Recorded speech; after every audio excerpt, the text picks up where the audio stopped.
Testing. Okay, testing, testing.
Testing. I want to make sure that everything is good.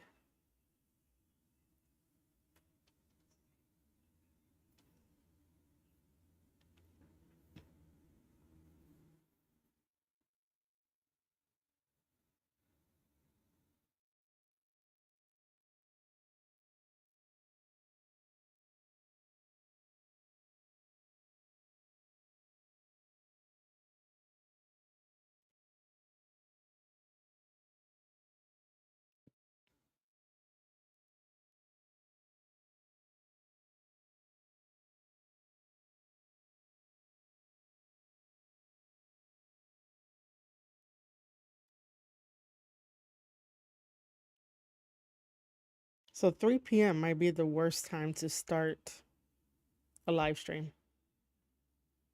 Just thinking out loud here. Might be the worst time.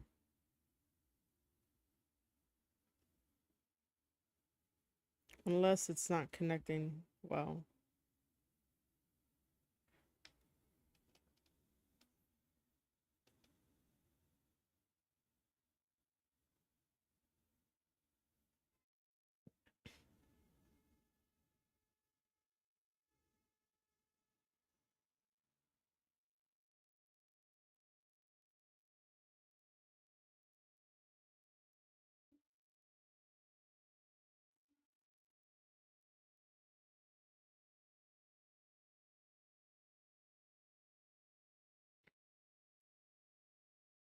Hey, Denisha. Thank you for joining me. It might be my internet.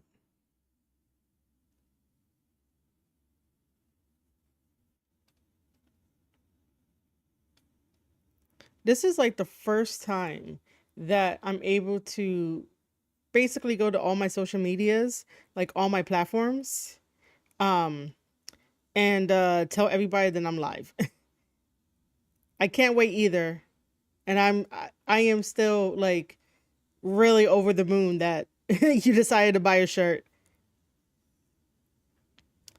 Um, Let me just make a quick post about that I'm live over on like YouTube.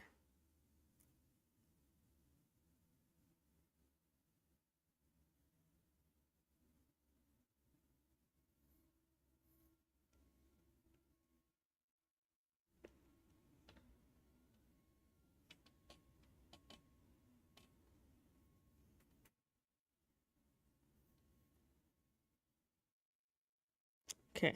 Um where else? Oh, um if you guys want like a little, I don't even want to call it like a cheat code, but it might be a cheat code.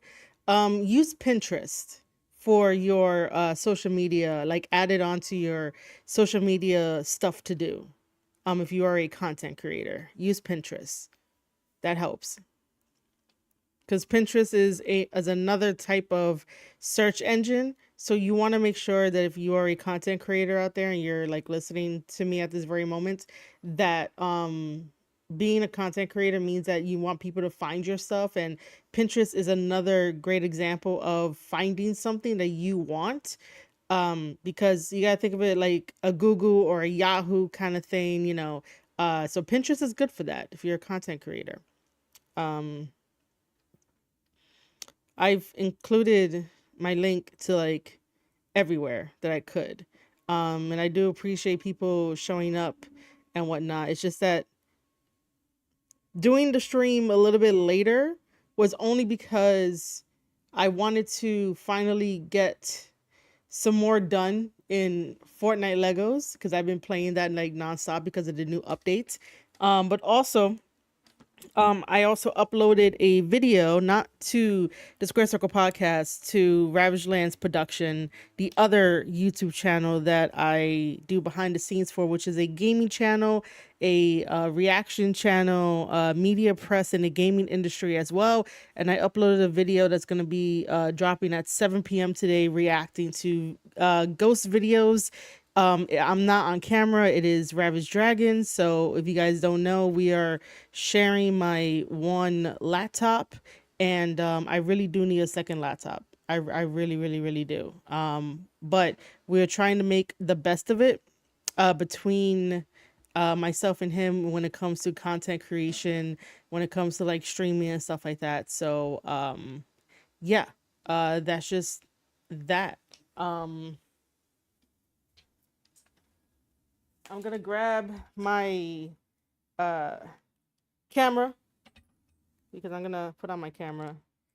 We are uh yeah, the cup, man, like so the cup got sold out because the I was gonna say the place that I use, right? Fourth wall, they ran out on it, and the other colors, right? Um I'll show you guys. I'll show you the products I made. Let me first get up my my camera, right? And then I will start um not bad. I have my hair in a ponytail, so um the lighting is actually pretty good. All right, so I'm going to put my camera there even though it looks mad big. Like I look big on camera. Okay, so uh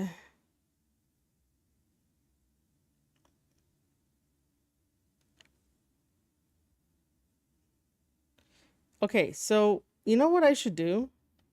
I should bring up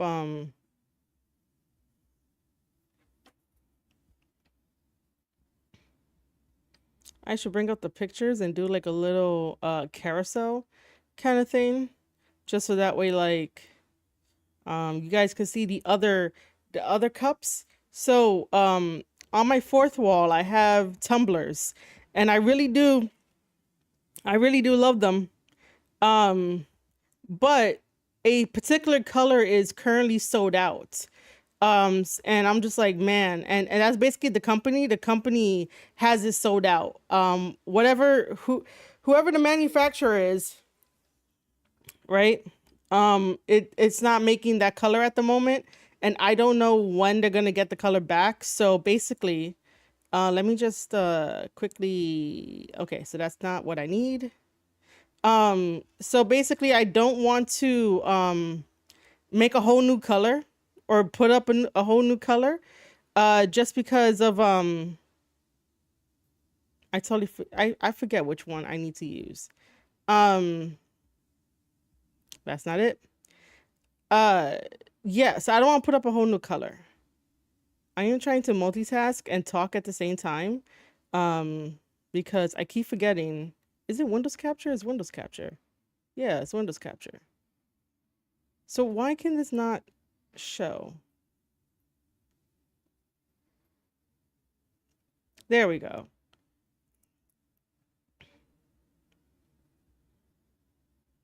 Let me make this a little bit smaller.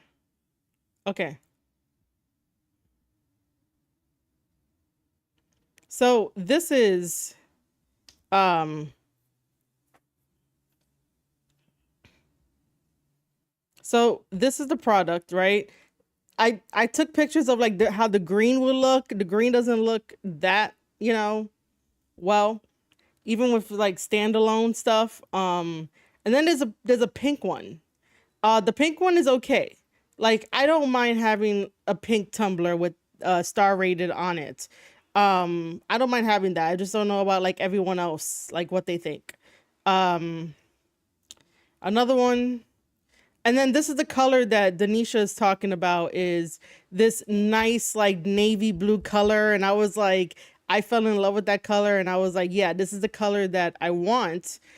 Because I would even basically have one, but by the time that I wanted to like buy my own, it got sold out. I just think the company that Fourth Wall is working with is trying to replace it, but nothing yet. So this is like that nice blue one that looks so great, and then obviously the black one, but like everybody has yo LC Killer, what's up?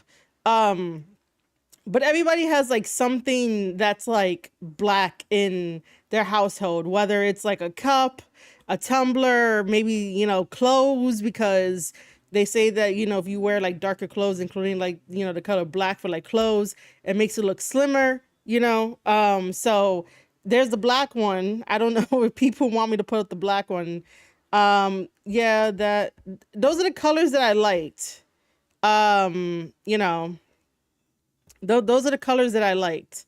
Hope you could do more of encouraging shirt. It's going to work out. Shirt. Uh, yeah, man. So I don't have the shirt with me now because originally, I used to use a site called Teespring. So that shirt originated right after right after WWE let me go. And then I went into the first couple of days of wrestling training, and man, it's basically like I came up with it on the spot, that like you kind of like you bump train, what is it? Bump train flex repeat kind of thing.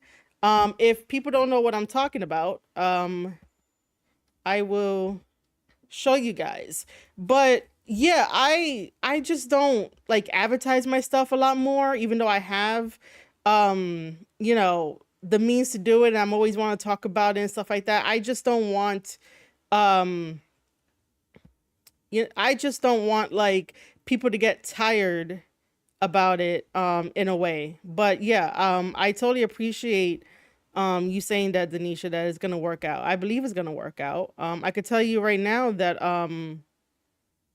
is it this? No, it's not that.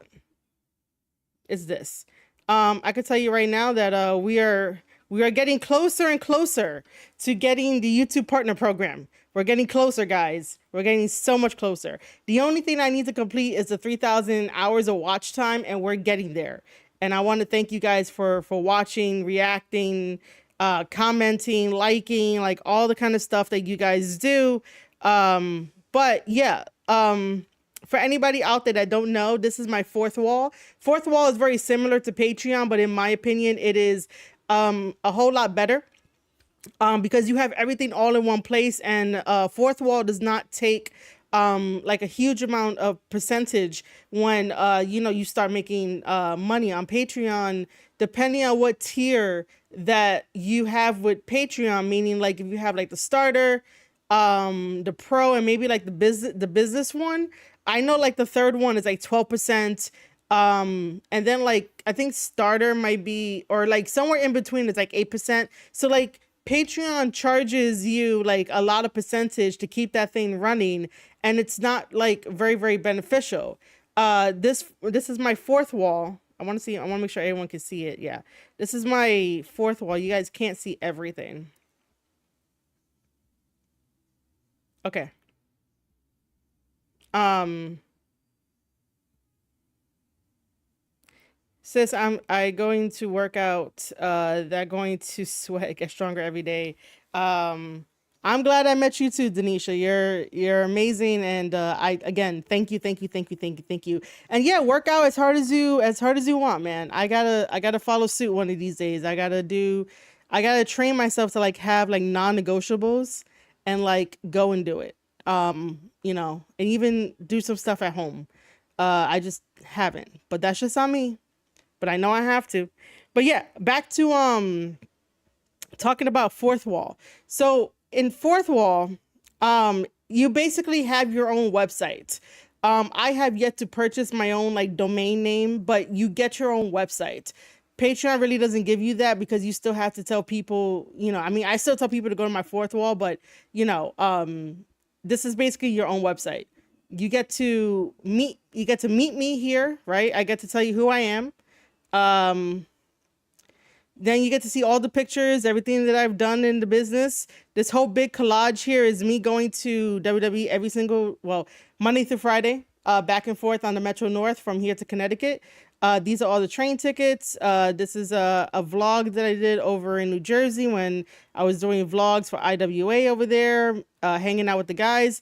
This right here are the shows that I worked on in WWE on the WWE network for you guys. So I kept everything. Like I kept everything so I can, eventually write a book about it and like, showcase it off and all this kind of stuff. And then this is Goddesses of War when I was working with all the ladies. Interviewing people, even interviewing Jacob and whatnot, the one more match planner, me doing commentary, me at Titan, me doing media press, meeting Sean Maluda, having a signed Okada towel that I won via New Japan Pro Wrestling. So shout out to them. Going to massive amounts of wrestling seminars. Man, I don't, trade it. I wouldn't trade this all for anything else, man. Like I know I said that wrong. My show notes, because I'm still dedicated to writing show notes for all of my podcast episodes. This is I am bruised right here on my bicep because I was running the ropes. When you learn how to run the ropes, you end up getting bruised. And I took a picture and I wore it like a badge of honor, man. Like that was pretty cool. I miss running the ropes, by the way. The day that I'm able to get like, my own, like my own place, my house or whatever. And then like I have a backyard, I'm getting a wrestling ring, guys. I am totally getting a wrestling ring because that's what I love to do. Um, Let me just make sure over on the Twitch side, everything is good. Okay. And of course, if anyone has like any questions or wants to jump in, don't hesitate. I will, answer everybody and anyone. And then my Wrestle Kingdom 14 podcast notes, because again, I'm dedicated. And then this is where you can end up getting an account. They're always like, oh, visit my Patreon for blah, blah, blah, blah. Well, visit my fourth wall to join the community. You could also get a free account as well. Yeah, we have this here.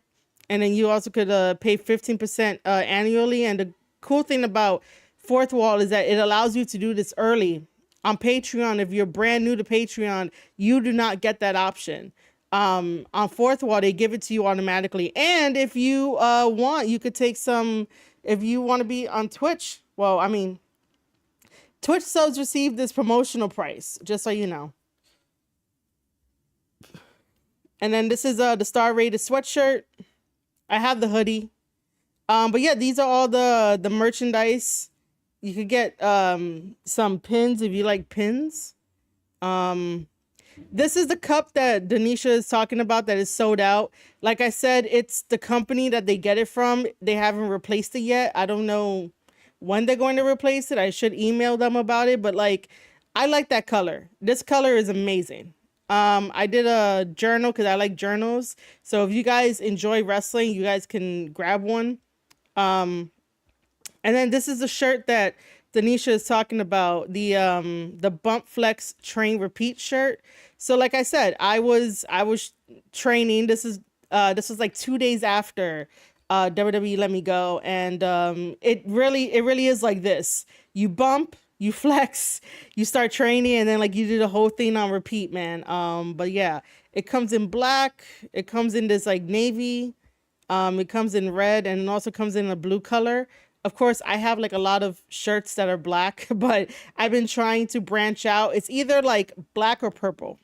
And then it depends on like the other colors and like how it looks that I'll get like a lighter color. But this is, to get motivated for the gym. And it goes my little like signature there. But yeah, this is the thing that Denisha was talking about. You can also gift it to Twitch chat, by the way. This is something that Patreon does not have. Patreon does not have the to gift something on like YouTube or Twitch. Like Fourth Wall allows everybody in the community to be a community. And if you ever want to gift this, and it'll say that Marie Shadows is currently live on Twitch. You can gift this product to lucky viewers who watch the stream. So if you guys ever want to gift something to a streamer or to the fans, the viewer, I don't think I could get it. You could do that. You could gift it. And then it'll play. I mean, it probably will play. It'll let me know. But yeah, this is basically what it is. And if we go back to the homepage, after all of this, oh yeah, by the way, I do have this here too, where it is the 7-star rated shirt. So I just took the concept of like 7 stars and you get to rate it. Listen, we're all 7 stars, right? We're all beautiful, we're all amazing. So why not, get a shirt that's like $19.99, walk around and be like, you're 7 stars. You don't have to go any lower. You don't have to go any higher. 7 stars is the best thing that you can do. So I also have, this as well too. You could also get it in blue. The blue looks nice. This is how the model looks in blue. And I don't know what any other color it would be good. Again, you can gift this if you want to gift it. But yeah, aside from that, if we go back to the home, go all the way down past the merchandise. It tells you now streaming, and this is live too. These are all of my past videos. And then also thank you for your support. If anybody wants to send and donate any kind of thing that's here. Again, I would choose Fourth Wall over Patreon any other day. But that's just what it is. Okay. So with that being said, that was the Fourth Wall experience. And what we're going to do today, we are going to talk a little bit about the Vince McMahon documentary that Netflix has, that I saw. For some reason, I was only able to see like episode 1, 3, and 4. I couldn't see anything else. I do not have Netflix, and I know my buddies over on Twitter were trying to help me find a way to watch it. I will be exploring those options, but at the very, very moment, I just saw episode 1, 3, and 4. And by the way, I can understand people's mixed reactions to it. And I can understand that, this was not made for the long-term fan. And I've been a fan ever since I was 7 years old, and I've watched everything. I've like binged everything. Like I know the history and stuff. So I was getting kind of bored and annoyed that we were going over again and again and again and again and again of the Attitude Era, of WCW and 83 weeks, which, I will always say that's amazing for Eric Bischoff. Like, I'm not throwing shade there, but like, we know this kind of stuff. We also have the documentary of like who killed WCW. So again, that's another layer of talking about 83 weeks until, they couldn't do it anymore. And then WWE like bought them out. But I do think that episode 1 of the Vince McMahon docu-series. For some reason, I cannot say documentary. Like, I say it that way now, and I don't know why. I don't know why I say it as documentary when it's documentary. Documentary. Oh my God. I cured my way of saying it, but I think my brain is going to go back to the other one. Do I know why my brain is saying it the other way? No, I don't. I guess I was trying to figure that out with you guys, but no, that's not the case. Okay, so see, my brain still wants to pronounce it as documentary. Like, I don't fucking get it why they wants to do that. That's just a really weird aspect that I've been like struggling with for like I don't know, for the past couple of days. It feels like the past couple of weeks. Anyway, we're gonna call it docu-series. Um, because for some reason I can say that, but like to say documentary, like why am I pronouncing all the syllables? Someone let me know. Why am I pronouncing all the syllables? Anyway, I do want to say that episode 1 is the only one that has a bunch of notes that I wrote down, and I think that episode 1 was a really good hook because there was some stuff in there that was said that makes you think and you can learn from it. There are some really good quotes there. So what I'm going to do, even though I said I was going to email this out, and I'll probably email it today. I keep saying all this shit. I'm going to try and find a way to watch all of it. I know that episode 1 is going to be very intriguing for me to talk about and really dive deep into the ideas of the stuff that was talked about. I noticed that Vince has a very, very interesting outlook on how to be a businessman. And I am not sure when that started. And I say it that way because the Netflix presented it as if like, no, can I say? Well, first of all, Netflix did a very disappointing job. I'm just going to say that. And I think that half of me says it because I already know like most of the stories that went over. And I think that episode 1 and episode 6 are probably the only 2 videos that are like the most worthwhile videos to like really, really talk about.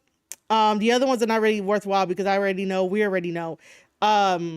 But I will say that Netflix really like did a very disappointing docu-series because they had the opportunity to like really try to show us and for us to make our own decisions and our own conclusions, even though that's asking for a lot in 2024 because everybody wants to follow and be a sheep and not understand like the gray area.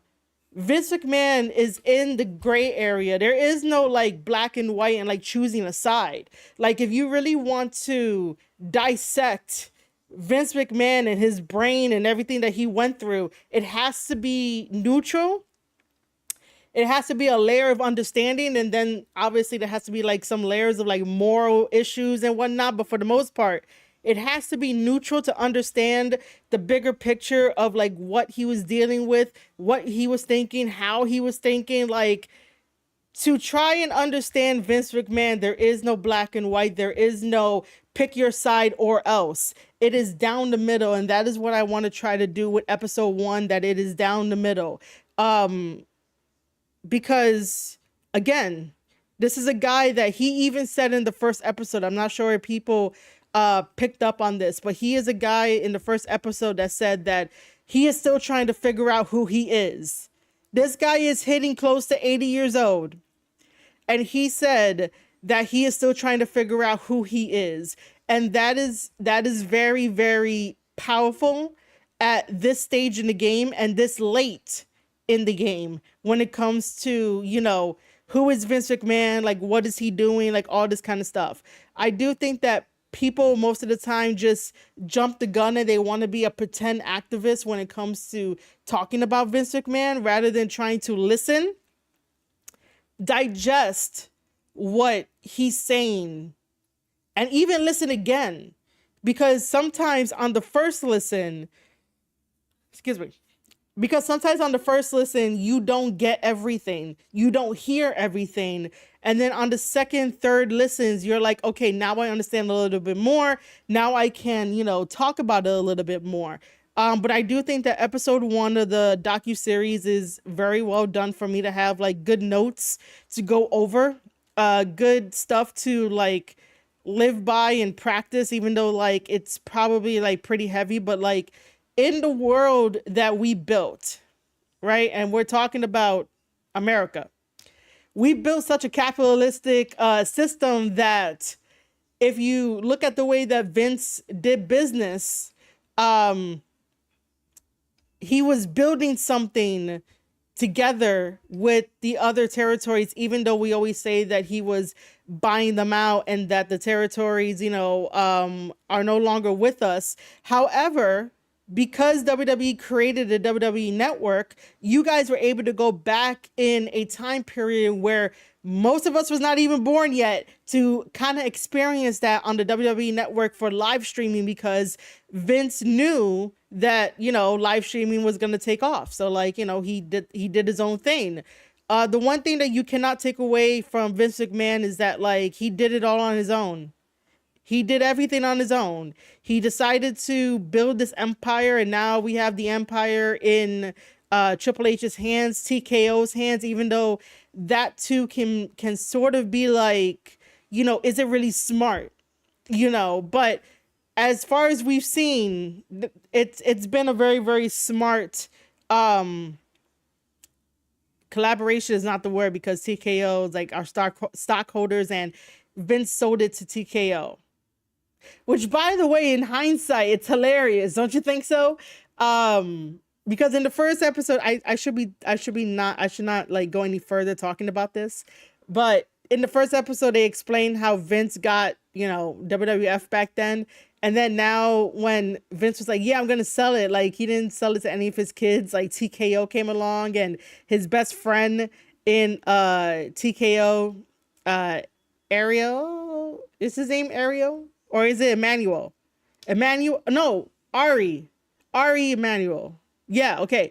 Ari like came along and he sold it to them and whatnot. Like that's very interesting. That's very interesting. Only because in the docu-series, Vince Sr. was gonna sell to Gorilla Monsoon. And also many years later, what does Vince Jr. do? Sell to somebody that's not family related. I just think that that's interesting. That should have been, talked about. That should have been asked about. My thing with the Netflix documentary is that, of course, it's a hit piece, because they really want to make it seem like he's the bad guy. There is that quote where Vince says about Owen that, people came to pay to see a show and not someone die. And morally, that's fucking wrong to say. Business wise, because he had mentioned that the lights were out and no one truly saw like how the tragedy happened, except for maybe like the people in the front row, right? Because the lights are out, his reasoning and his thinking was that no one truly saw it. So they're not going to know until everybody at the arena goes home, and eventually, like when the word gets out, they'll know. But his train of thought was the lights were off, no one truly saw anything, and they paid a ticket to, watch the show. Now, do not come for me in the comments. Do not be upset with me that if you think I'm siding with Vince. No, this is what I mean when I'm going to call it right down the middle and be neutral, because you have to understand both sides. At this very moment on Netflix, they're presenting sort of one-sidedness, even though you have to really sit down and listen with an open mind and trying to think of, okay, so they're presenting us this one angle. What's the other angle? And that's where I come in to be like, yes, it is wrong. It was fucked up to say that kind of shit. However, you got to look at it from a business perspective, and this is what the thought pattern could have been maybe it was the same way that, again, because it was dark and he mentioned that it was dark, like not everyone knows. But then again, if I also saw online that people were saying that, oh, how come they didn't clean up the blood or something like that, to that effect, right? And again, it goes back to the same thing of, even if they kept the lights dim for longer period of time, people are gonna like end up asking a lot of questions. There'll be a lot of rumbling and whatnot, especially if they get bleach to clean out the blood. But I'll tell you right now that um this is a little tidbit. Sometimes on the indies, they don't really clean the damn canvases. We had that big thing, I think during like the pandemic or even a little after the pandemic, where like, they were like, yo, you got to start cleaning the canvases. Most of the time, when people run indie shows, those canvases are not clean.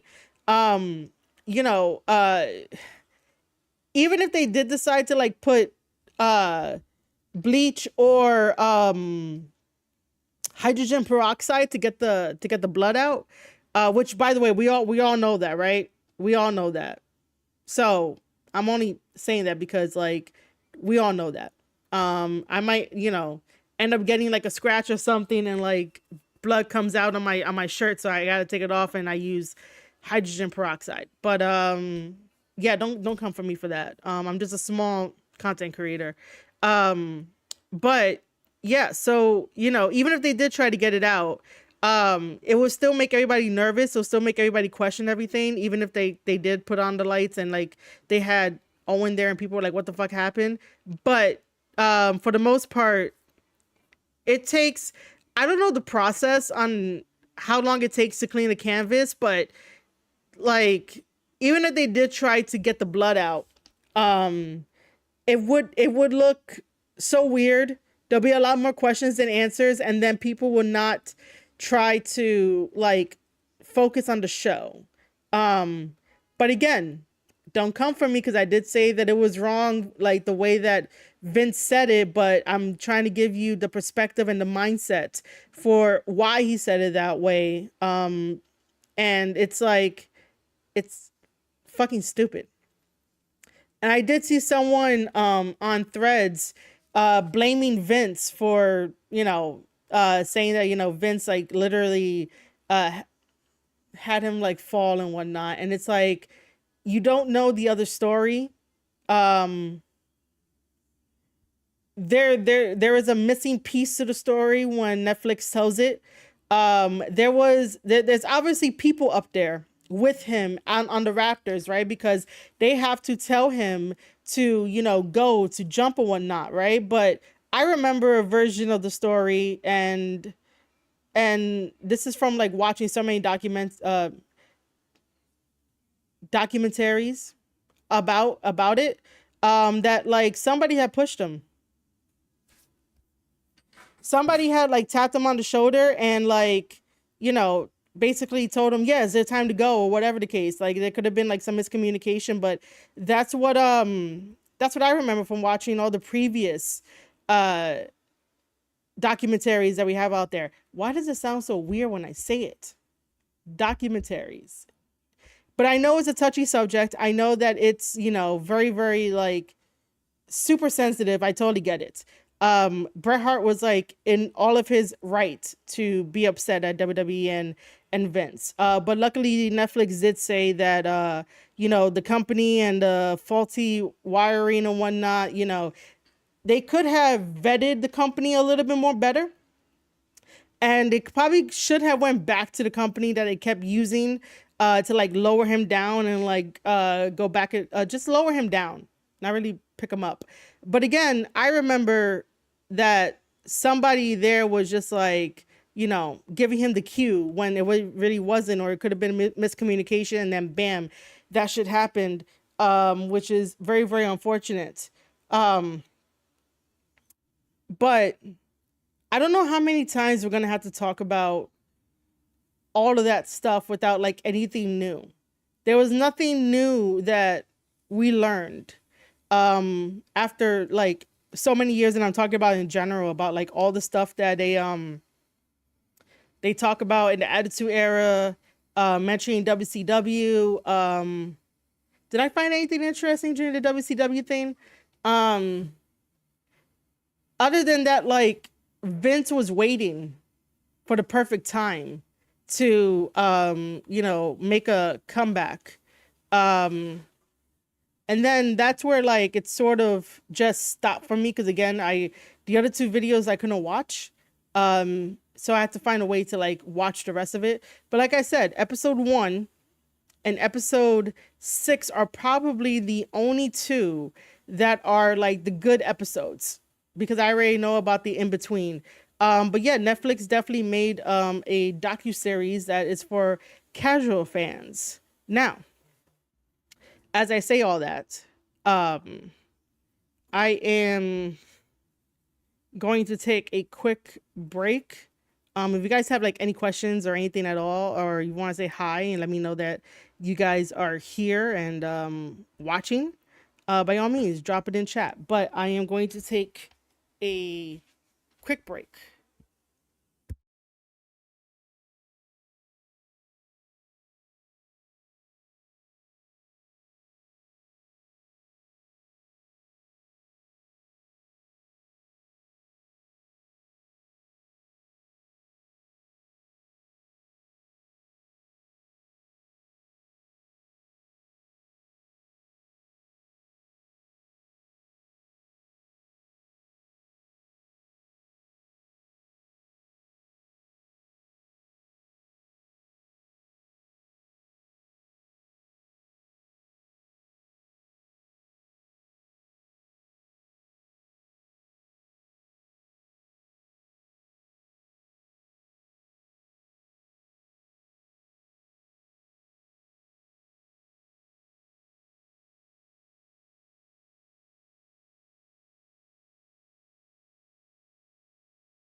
Okay. Um, does anyone have any hot takes on the Vince McMahon docu-series? Why does the audio always mess up? Why? What am I doing wrong?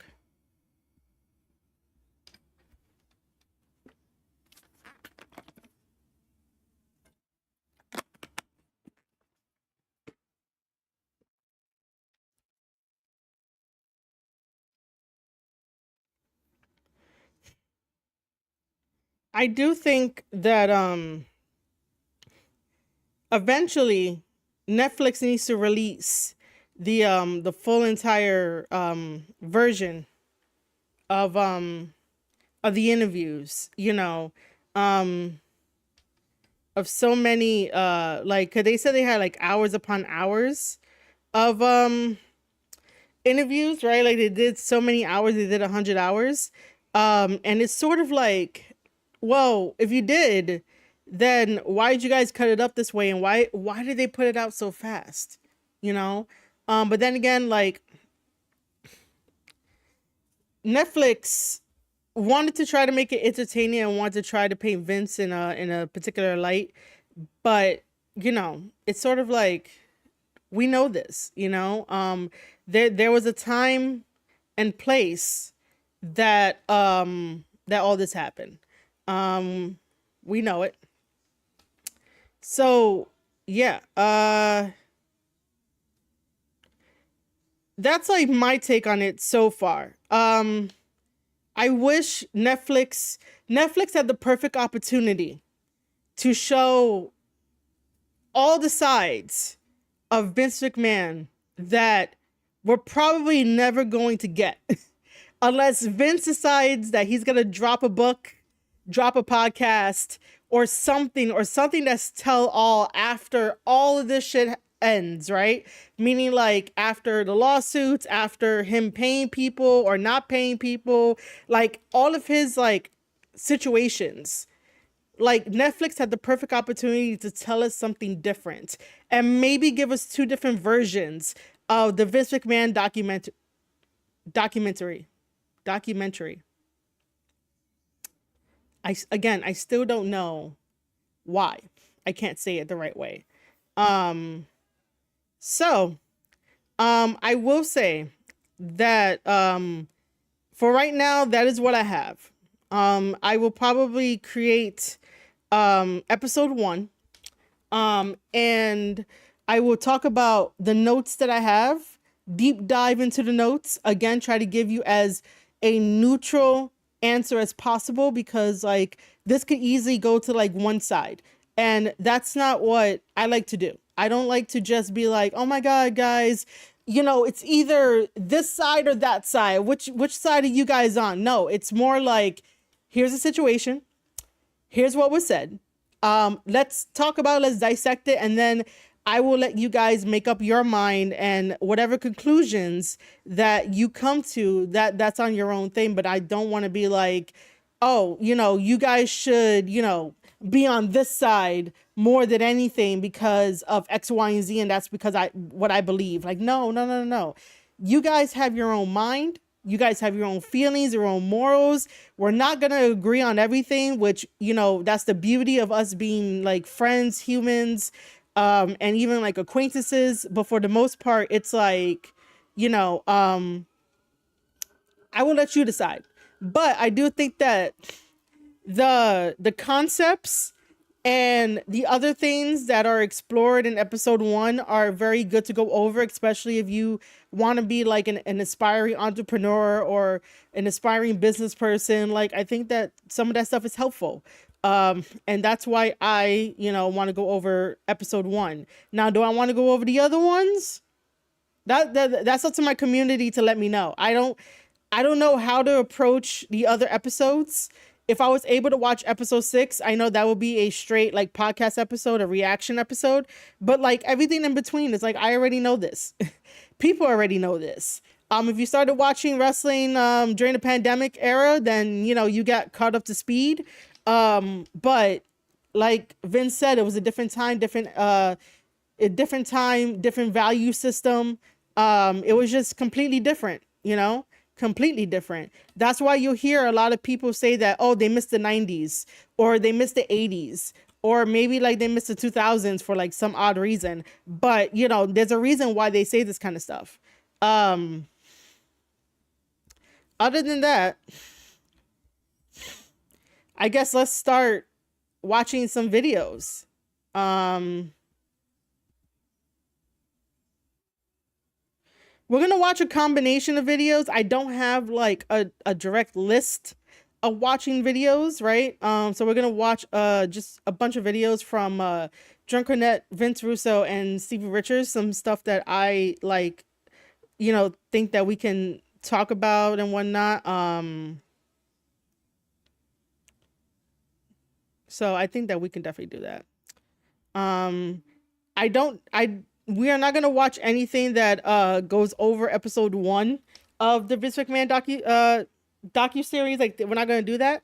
Um After I release mine, then we could do that, but I'm not gonna do it ahead of time to get influenced by anything because again, I'm looking at it from a perspective of, you know, how can this help you? How can these things help you? Um because for the most part, people think I don't even think saying very linear is a thing, but for the most part, on the internet, people just think one way. So, yeah. And it's like, no, we have to try to get back thinking of the context and stuff like that. Hopefully, oh, I gotta put this up because if not, people are gonna be like, it's too low. And I'm gonna be like, what do you mean it's too low? I don't know if it's too low. Um, so bro, I will never. Oh God. Okay, hold on.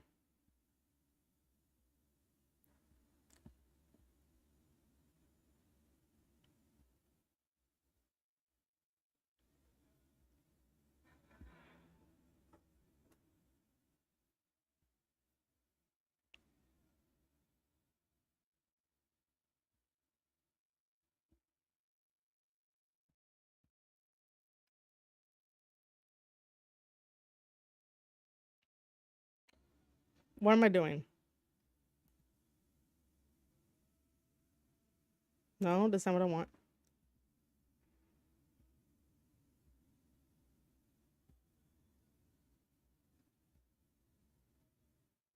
Wow. Okay. That's so tiny. Uh,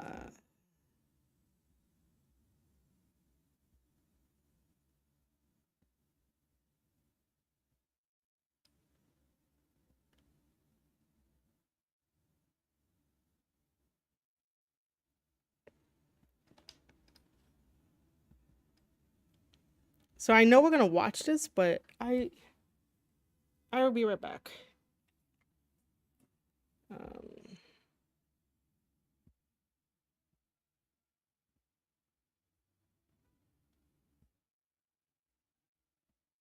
I'm sorry that you guys had to wait a little bit longer, but give me a second.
Okay, sorry about that. Um,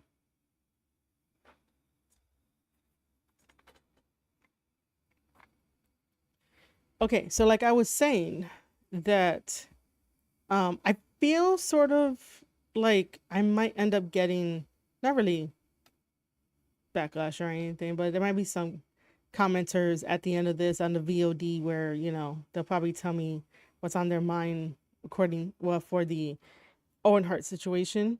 But just know that I do know that it was very tragic and that there is no right way, wrong way to look at it and what happened. And putting the blame on, well, I guess we could put the blame on everybody. It shouldn't just be directed towards one person because it was everyone involved except for like Owen. But I don't want people to think that like I'm on one side or the other side is supposed to present it as a neutral kind of way of looking at it, even though it was completely wrong. I do believe that while Vince is getting up there in age, like he just, doesn't give a shit at all on what he says or how he says it. But yeah, my whole thing is to try and basically have my community talk about certain things that are very uncomfortable to talk about and let people decide on what they want to believe and what they don't want to believe rather than me telling them what they should believe or shouldn't believe, and just presenting the facts and probably giving a little bit more information on like how things played out or like why somebody would think that way, giving a different perspective. That's like my whole entire deal here at the Square Circle podcast, is to make sure that I can give a different perspectives of whatever it is that we're talking about, and make sure that people understand that there's more than one way to look at something. It's not just, your way and that's it. Because if you have like a narrow scope about, what it is, then you're not really going to grow in terms of like looking and learning and realizing that there's all sorts of different types of perspectives and all sorts of different types of angles with the stories. That's why, Vince said what he said is to keep an open mind. I just wanted to further drive that point home. So whenever you're here at the Square Circle podcast, please make sure to keep an open mind to everything that I talk about and like the stuff that we discuss. So we are currently gonna watch this clip where Vince Russo, the title of it is called "Why Mercedes Moné Left WWE," and I'm just very interested to hear what these guys have to say. Ever forget. Pat Patterson laughed in my face. Russo'sBrand.com, where the pros are the pros. Mercedes Moné has revealed why she left WWE, walked out. She revealed this on The Breakfast Club. She said, "I left for many reasons. A lot of personal stuff happened with myself and the chairman at the time. I didn't like how he talked to me and how I was talked down to. I was like, you know what? It's time to legit listen to your soul and your heart. There was a light that came to me one day, and I just left WWE. That day, he talked to me a little crazy. It was enough for my source of light to come into my body and go, if you stay, that's not okay. This is for the rest of your life. What are you going to teach your kids? You're feeling like this from words after being here for 10 years. You got to stand up for yourself." And that's what I did. Just a light, the same light that came to me when I was 10 years old, being like, this is your sole purpose. This is what you're going to do. Another light came to me and being like, you got to walk away and do something better for yourself. I agree with her. I mean, 100%. You hear people all the time. My own son does nothing but bitch and complain about his job. I said, you're not a tree. If you're that miserable, just leave. I know it's a good, good pay and, good, it's a good job, but if it's good pay and it's a good job, why are you bitching? Why are you complaining? Why are you so miserable? And if you are so miserable, do me a favor. And one day I was on the phone with him when he was at work. I said, do me a favor. While I'm on the phone with you, I want you to go find your supervisor, tell them you are so absolutely miserable and you don't want to stay here. And thank you very much. Have a good day and quit. And he was like, what? I was like, yeah, that's what you should do. Yeah. If you're not that happy, you hear people all the time. How many times in your social circle do you hear people and they're complaining about their job? Look, you can go find another one. Why stay there? And you're going to spend what is it? I think probably almost 2/3 of your life working. Why are you working at Yeah. something you don't enjoy or that is making you so absolutely miserable that all you do is complain when you're not there Yeah. or while you're there? Especially when you've got a Tony Khan. When you're a wrestler, Especially, it's especially. You have to pronounce the E. I'm just saying, it's especially. Especially? What's especially? Sorry. and you're miserable there, and you've got Tony Khan with his checkbook, that's a no-brainer. Yeah, but then they're miserable there too. That's true. They'll become You know, they'll become I agree with her though. You can't, you can, if you're now having someone speaking to you in a way that you don't like and you don't want, you either stand up for yourself or you stand up for yourself and walk out. Yeah, I don't know why she's if she's being truthful. I have no idea. When he says that last day he spoke crazy to me. Okay, what did he say? I have no idea why she's trying to protect him at this point. Like, what did he say to you that was so maybe it crazy? wasn't Vince, maybe it was John Laurinaitis. Remember, they walked in that last day, didn't they? If I Yeah. remember the recounting of the story, she and the partner walked in and just sat the belts down on the tag belts down on the Yeah, her desk and walked out. Naomi. Yeah. Because weren't they asked to put somebody else over? And Yeah, I don't know think about so. that. they Yeah. basically said no. Yeah. So, maybe maybe she was talking about the way John Laurinaitis approached her and when they probably disagreed and did not want to do it or do it in the manner or for the reason that they were asked to do it. And instead of having an how about this, they went, well, you know what, how about that? And they just laid it on the desk and walked out. Yeah, she did say the chairman. So Well, she didn't say the chairman. she said the chairman. up top. Yeah. You know what? I've thought about quitting this show several times. You being Don't you disrespectful. get Jeff and I's hopes up. No, don't You do that. disrespecting. You never. I'm still waiting for my spot on Wrestlers 2. That has not been. I'm waiting on my. That has not been offered yet at this point. There's a lot of things out. Yeah. I'm waiting for myself for that spot. Can we speculate on what you just asked? Why would she not say what the conversation was at this point? Yes. Because there would be no reason to, right? Unless she's given the plans for the evening. I'm not doing that. Then she got spoke to the way she didn't like in response to refusing to do something. So she doesn't want to tell that part of the story. I mean, that's My headset is doing that thing again, and I hate it. pure speculation, but it could be something like that. It could be. I mean, and probably was laid out, that, well, you're going to do this, and probably was made very clear. It's because it does get, I gotta say, it does get frustrating when you are dealing with talent because you're always responsible. Again, you've got to keep the 10,000 foot view. You've got to see the whole forest. And they are sometimes so up close to their own tree. Yeah. They can't see nothing but, and they don't understand that, hey, right now, yeah, you're going to get beat, but it's going to open up a door and an opportunity 2 months from now that will allow you to do so much more and be so much more for the company. And it'll benefit everyone on the roster so much more by doing this. That's exactly, yep. They they're very myopic in their being able to see past their own desires, and and they get caught up in the win-loss thing way too much to the point of where they even if they lose, they also overthink how they're losing. And I get it too. And then you add into that, paranoia, and they don't trust anybody. And it's always an uphill battle, bro. It is. And and when you're the one guy who's now, let's say, and I'm not saying this in defense of anyone at all. Let's make that clear. But you're the one guy that's been dealing with that all day, and now here comes talent number 12 of the day that's coming in and going, hey, what about this? Why were you losing? Yeah. And you're like, you just start, sometimes you kind of lose it, and no longer is it, I should say you're probably no longer as diplomatic as you probably should be.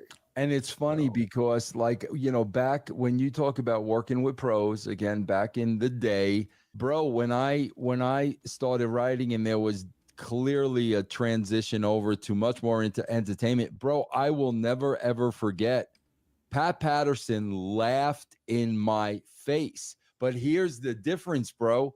When they started making money, Al, everybody was on board. That's all that mattered at the end of the day. Yeah. If there was more money in the paycheck, they were doing whatever you wanted, bro. Correct. Yeah. Yeah. But you know, again, that like I said, after dealing with one after another, Yeah. you know, Monet and their partner Naomi coming in there and being 12 of 15 of them or something. Yeah, we get to the point. We get to the point. I'm sure I got to this point at TNA where it's like, bro, go out there and do whatever the fuck you want to do. You're never going to get over it. Go out there and do what you want to do. Yeah, but you can't do that because then the inmates, you know, you're allowed. I did that. Oh well, then I left. I did that. Then I left. Yeah, but you do have to at some point go, you know what? Just shut the fuck up and look, do what I ask you to do. Yeah. But do it this way. There's a reason I'm asking you to do it. So I've got a guy here, and I don't know how many times I have, based on my experience, based on what I'm looking for as far as an overall picture that he can't see. And I put it, you know, I literally go, hey, here's what you need to do tonight. Here's how I would like you to do it. Always. Well, what about this? What about that? And every time I give in, I acquiesce and I let him do what he suggests, he drops the ball every time. It does not work the way it should have. And I'm like, why do you not just trust me? You know, I don't tell and give instruction or specific direction on every match, just certain ones for certain times, for certain reasons, to do certain things. And a lot of them are to benefit you, the talent. Of course, they don't. That's what they don't understand. At your job is to get everybody over. That is my job. The more people I get over, the more money I make.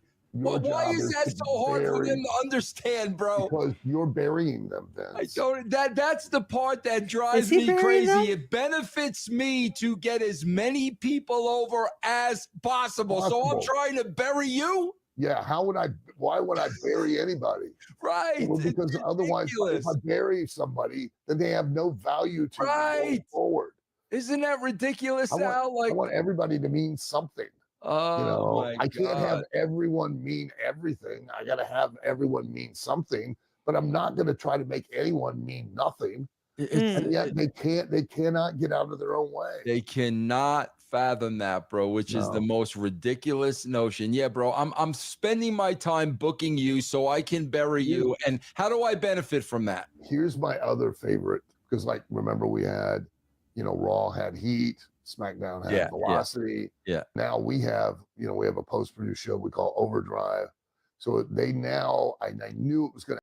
Hold on. I didn't see. This is why I don't know what's up with my headset. The only reason why I haven't stopped a lot and paused a lot is because I am agreeing with the majority of this. The only thing that I didn't agree, and I'll go back and talk about it after the video is done. But for the most part, like, I agree. Raw had Heat, SmackDown had Velocity. Yeah. Now we have a post-produced show we call Overdrive. So they now, I knew it was going to happen. If I book one of them on Overdrive, it's, I'm on the B show. There is no B show, moron. Both of them are an A because I'm using them to both get you over and both of them to possibly get an audience and also to get a network partner. Man, there is no B show. I can't even get on that Overdrive show, let alone Restless. Let alone Restless too.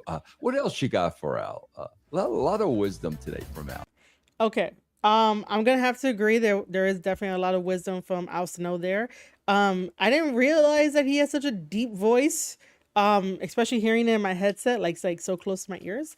But I do. The only thing that I like sort of disagree with, because of course everything can be handled a different kind of way, right? Like, I understand that feelings get in the way, emotions run high, and sometimes you go with what like your body does. You know, especially if you're having like a bad day and you accidentally blow up on somebody and then later you're like, oh shit, I should never did that. You know, there are different ways to like handle situations, but sometimes in the moment like shit happens. The whole thing about like when people complain about their job, like everybody does it. People complain about like everything, and that's just, I don't know if that's like a natural thing that like we all do, but like we're all human, we all feel these emotions. We don't know how to like regulate our emotions to be like, well, if you feel that way 100% of the time, yeah, you should definitely quit, but you should also try to have like something else, like a safety net underneath, right? Before you like quit, or you just want to quit and like take an adventure and take a risk on yourself, which sometimes you can definitely do. But that's like the only thing that I sort of disagree about is that like, um, the way that, you know, just telling somebody, yo, you gotta stop complaining to go do something else. Or, you know, you could just definitely tell your friend that like, look, man, I know you don't like your job anymore and whatnot. You know, you might want to go talk to management maybe to see if like they could do something, they could switch it up or whatever to where maybe you could be happy if like you really do enjoy what you're doing. Because like, you know, people enjoy the work that they're doing. It's just that nobody wants to be micromanaged. Nobody wants to, you know, get whatever the case. Like it, sometimes it's management that gets on them, but they do love what they do. But I do want to say that for the rest of it, yeah. I do agree that like sometimes wrestlers do get into their own heads about their win and loss record. But you know, I think that that's for like wrestling fans that are chronically online, and you know, we had a ranking system in AEW. So it's one of those things of like when you look at your win and loss record, and if you have more losses than anything, you're gonna be like, oh, people are gonna consider me a jobber and jobber this and jobber that. But at the same time, wrestlers forget that they're getting a paycheck, like a guaranteed paycheck. They're not on the indies trying to survive and maybe not even get paid, or even get paid in a hot dog, right? So like the ones that are signed to major companies are getting a check until they part ways. So even if you are losing, you know, something good is going to have to come from it, because if you keep losing, then it's like, all right, so I see that you obviously have nothing for me, you know, if it goes on for like all these years. But if you're trying to tell a story through the losses, that win, that victory is going to be so much sweeter, so much better, you know? So it's a double-edged sword. This whole entire conversation is a double-edged sword, but like, you know, Mercedes again recounting why she left WWE. It's like, stop talking about WWE and talk about AEW. But, you know, it's that attitude and pride that she has, but you can have pride. Pride is okay, a little bit, and depending on the situation. But, you know, you also have to remember too that it's a business. Vince is seeing everybody if he can, and like also anybody else is seeing everybody, and emotions are running high. So, you know, giving attitude, or, you know, not liking how you're being talking to without realizing that like he's having a long day, just like you having a long day. So, you know, it doesn't make sense to get all uppity and stuff, you know. People wanted to chalk it up to like, oh, you know, she's being her own boss and doing what she wants to do, and leaving on her own terms, which is great. It's empowering. It's great. But it's like, you could have handled it a different way, where like, you know, maybe with the tag team titles, like do the job and then decide to leave.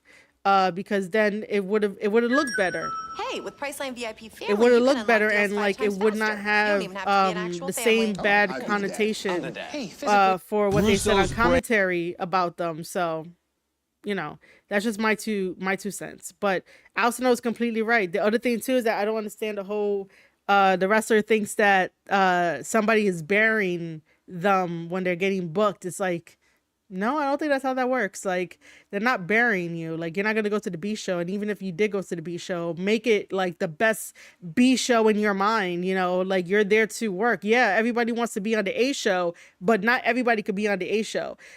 We see this very similar happening to like WWE. WWE has a lot of top stars, and not everybody could be a top star. So you have to like relocate some wrestlers to the other brands to bring not only awareness, but like they could bring up the stock. It like we're in 2024 where like burying should have like a slight different definition, and or maybe an add-on definition for it, just because it's like, times are changing. There's a different formula for like what it means to like be buried now, just looking at what WWE is doing, sending wrestlers that aren't being used to NXT to do some NXT stuff, sending wrestlers to TNA, TNA wrestlers coming over to WWE to get that treatment, sending wrestlers to SmackDown and Raw, sending wrestlers to WWE Speed because they have the partnership with Twitter. So nobody should be feeling like they're going to be on like a B show or a C show.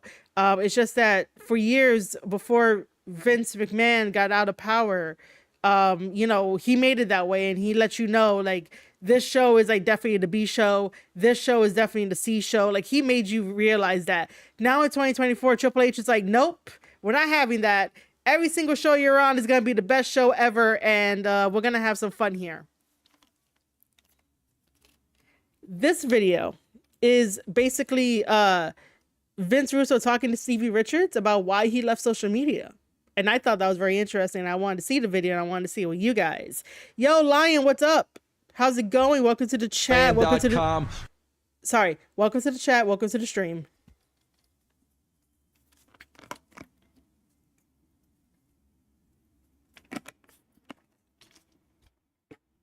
Where the pros are the pros. If I didn't have to promote Russo's brand, I would never be on social media. I've said that a million freaking times, bro. But I got to tell you, with me, Stevie, when I get in those spaces of I got to get away from social media for a couple of weeks, I do see a drop in business. That's why I go back on, because when I'm not present and on there, I can see a drop in numbers. But you told me this morning, bro, like enough. Like you're putting a fork in it. It's finished. No more social media for you, despite your very, very, very popular brands. So I just want to get your take on all this. Well, first, there's no come to Jesus moment. There's no linchpin or event. There's nothing that provoked this thing. This has kind of been like measuring it over months, maybe even more than a year. Looking at the business, looking at the brands. If you want to look at it as a business thing, because that's the first thing you said and other people that I told about this, I do not get any kind of traction on social media. My company, the fitness company, is different than the wrestling stuff that you're talking about, where you have to interact and you have to promote this, or obviously we need to put a bit of clickbait in there to get people to be curious with it. But with me, I look at mine and I say, it feels so much better too to interact directly with the comments on YouTube, to get emailed directly, especially I just talked about my weight gain from the Right to Censor days and got many, many email messages and was able to communicate one-on-one with people like that. Also, it just comes in a time of time management. My time management, like any human being, if you just want to look at this, you want to pick it up. We're all socially engineered to pick this up with the FOMO, fear of missing out. Yeah, we are. Oh, well. But I found when I didn't do that, first day or two, I kind of was like, I wonder what's going on, as anybody would do. Then like day 3 and 4, I was filling my time up with trying to learn to be a better video editor, a better storyteller, getting the manual and custom settings down on my camera, starting to maybe write the book and talking to Mike from ECW Press about it. These are things that social media, the average social media, or let's just say screen time is another thing. I watch a lot of YouTube and stuff, so my screen time's still way up there. I haven't disconnected, but people spend an average of 2 hours and 33 to 38 minutes per day on social media. And I have a video I'm going to put up on my fitness channel with an actual schedule, a PDF of what I plan to do to fill in my time from 3:30 a.m. to 6:30 p.m. when I start getting ready for bed. Yeah. And I'm actually going to share that as a free blank PDF if somebody wants to try to be more efficient with their time management. So for me, It wasn't everybody's being mean to me. I did shit on all the time with the new show and everything and calling me names and all that stuff. That's great because those comments are money, interaction, algorithm. Well, I get that part of it. But for me, I find myself not growing as much as a business, as a brand, as a person, as a man, as anything because doom scrolling and doing all this stuff. And let's face it, my wife got off for about 2 weeks. She had to check it like for her birthday recently. She looked. It's the same. It's the It's same thing. WWE. It's the same 6 to 10 types of videos that are out. No matter what it is, it's always I can go away for 6 months, just like wrestling, come back, and it's the same thing. I want to touch on it, just finished it right here too. I've always been good, and you know about this creatively with me in the wrestling business. I've always been very good at being counterculture, meaning whenever the trend's going this way, I'm going to try to isolate myself and find a niche that's different, that's not part of the group. All the fitness stuff is going back into the stunts, even the brands I work with, having people flex their quads in front of a rack. Why am I going to buy, excuse my language, why am I going to buy a fucking rack because someone is just flexing their quad? I'd rather watch a 10-minute video telling me how long did it take to ship? Was it a pain in the ass to assemble? Yeah. Is it holding up well? Even my videos have been cut down by time because I was just doom scrolling and looking at social media way more. Now that 2.5 to 3 hours per day, I could learn DaVinci Resolve. I could learn photo editing. Yeah. I could go outside. I can get another workout in, which is probably another dangerous thing. But I could ramble on and on about it, but it's not the, oh my God, the world is coming down on me and I'm getting rid of social media. If anything, I'll probably keep the accounts because just like you, there's shadow accounts and Facebook and Twitter and Instagram. If you delete your social media, they've already created 3 other accounts, not a conspiracy to puff up their numbers and everything. Yeah. So it's a good thing. It's like DDP way back in it. It's not a bad thing. It's a good thing. It really is because I was wasting valuable time to improve myself and my business, believe it or not using the social media. Stevie, I think that's why I always wind up overfilling my plate. You know what I mean? Because if my plate is overfull, that means I'm always doing something. You know what I mean? And I think that's why I do it. Like, bro, the book has been tremendous. Like, if you start putting your energy there, bro, I was sitting there saying, oh my God, Vince, like, cause Michael had told me like, Vince, 60 to 70,000 words, 250 pages. And I'm like, bro, I can't fill 250 pages. And Stevie started writing. Bro, I think I'm at 230 now and not even close to the end. But I think that's why people like you and I, bro, I think that's why we continually fill our plate. So there always is something for us to do. I think that's vital, bro. Yeah, you're absolutely right. But what we have to really break down, what are we doing? Yeah. And how's it serving us and how's it serving others? Because doom scrolling or look at social media, it's taking away from my mission statement of everything I do, and that's educating people and teaching people and sharing a story. I could become way better of a storyteller and make my fitness videos. I watch other creators that do a great job, like Trent the Traveler and other people. You'd like that guy. He travels around in the van, but it's very cinematic. If I could figure out a way of doing my fitness review videos or anything like that in a more mini documentary type of form, I could literally have a new genre of that and maybe get other work of, you know how to edit videos, you know how to film. Can you help us with this? Can you help produce an independent wrestling show? You seem to know how to direct stuff. That's what I mean. There might be other opportunities left on the table that social media is literally taking away from that. And for anybody, like, I thought, well, it's for my business. And then I really looked at the messages, even on, say, Instagram, Facebook, or whatever. like 1% of them are business. Everybody emails me, or if you know me, you have my number anyway. You can text or call. I really want to regress this. Maybe by the end of the year, this will be a flip phone. Well, I totally get where Stevie is coming from. That's a very good idea.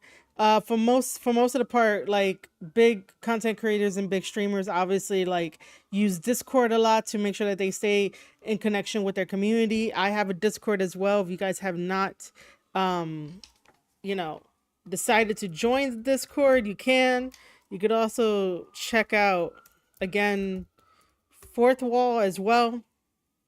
Even though it says buy some merch, there is like, you know, you can join Fourth Wall there. But yeah, I mean, it's totally true for us content creators that like we want something a little bit away from social media. I'm on social media way too much. I would tell you that right now, and I've gotten burnt out in the past, but I'm on social media to, you know, make sure my name is still in rotation for conversations in the wrestling business and even in the wrestling community, but also to like try to get some content going and promote my content, and then bring the content here to the live streams so we can like talk about it, look at it and stuff like that, because eventually I'm gonna run out of videos to watch. Maybe I just feel like I'm gonna run out of videos to watch, and I don't want to watch like random stuff that have nothing to do with wrestling, because usually what I do watch when I'm not streaming is a lot of Asmongold, a lot of reaction channels, some food channels. I've been recently like watching like how to build a homestead and how to have chickens, because I do want to like have my own supply of chickens. Like I have my own supply of eggs, because like grocery prices are so annoying. Egg prices are annoying, so I want my own chickens, and I want my own eggs. So I've watched other things that are not wrestling related all the time when I'm, you know, here, when I'm not like streaming.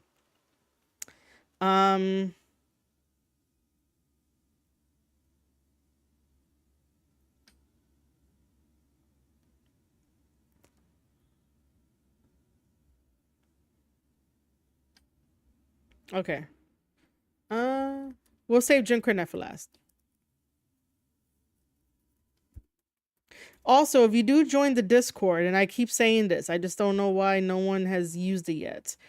But if you do join the Discord,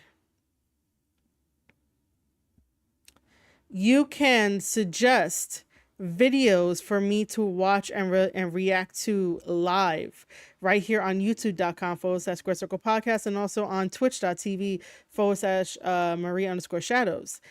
You guys can suggest matches that we could watch, if like, you know, make sure that it's not going to be copyrighted and stuff like that, meaning that like, you know, no New Japan, no Japanese wrestling kind of videos, except for Marigold. Marigold fine, I don't understand, but Marigold is fine. But yeah, like in the Discord, if you guys join, you guys can definitely read the rules and start suggesting podcast clips, you know, stuff like that. There is the Ricochet clip. There is a Ricochet podcast that he did with Talk is Jericho, and basically, you know, again, I have wanted to pose this question to my community, and hopefully on the VOD you guys can leave me a comment about it. Where does Ricochet make art when he wrestles? He said that he makes art, and I'm like, I don't know about that, and I don't see it. So if someone could give me their perspective and share their passion with me, for me to see where this art comes from, I would love to know. And I'm genuinely no. I'm being genuine when I'm asking it. I said the wrong word before, but I'm being genuine when I'm asking it, because I really want to know. I'm not doing it to troll. If you think I'm trolling, then that's on you. But for the most part, I want to know where this art comes from with Ricochet. And by the way, ladies and gentlemen, if you are lurking, please make sure to hit that like button right here on youtube.com/Square Circle Podcast. The more likes that you hit it, it goes into the YouTube atmosphere, and that definitely helps us out.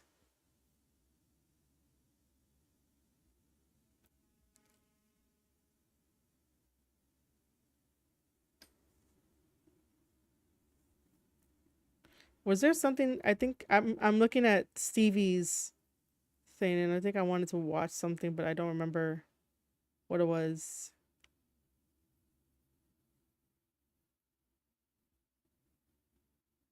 But it's always great to like listen to what Stevie has to say. Um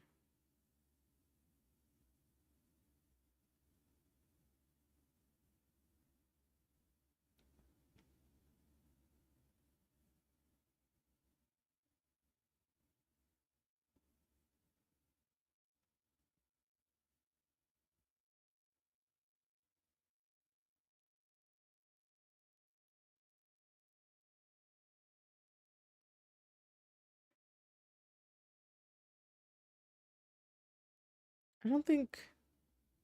Hmm.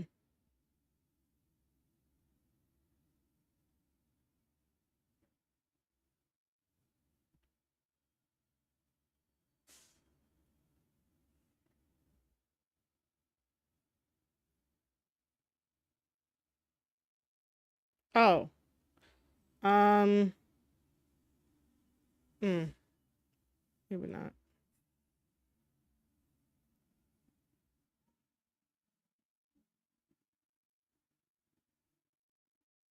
Okay.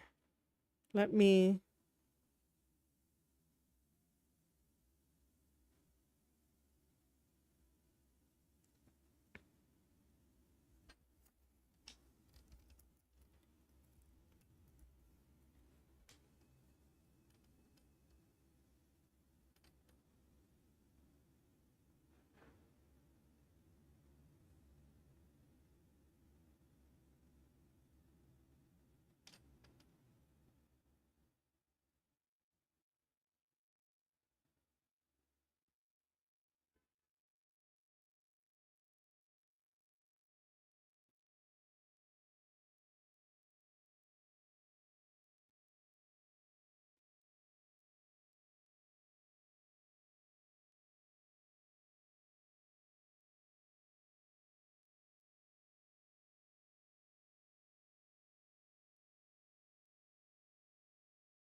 Pushing the limits starts long before you cross the finish line. It begins the moment you say, What about the newest Damn. Right in my ear.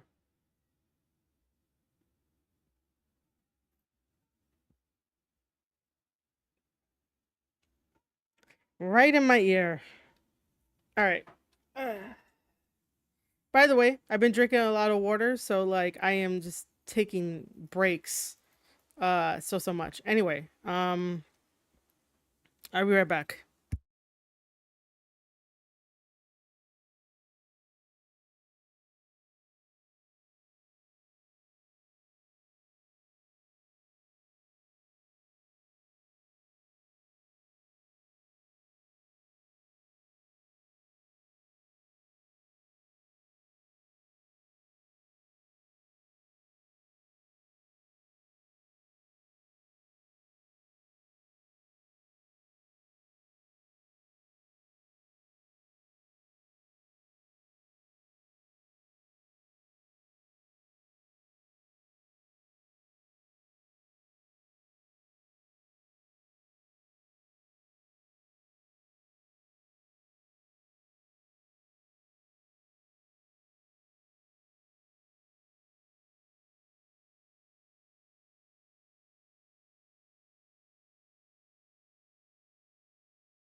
Okay.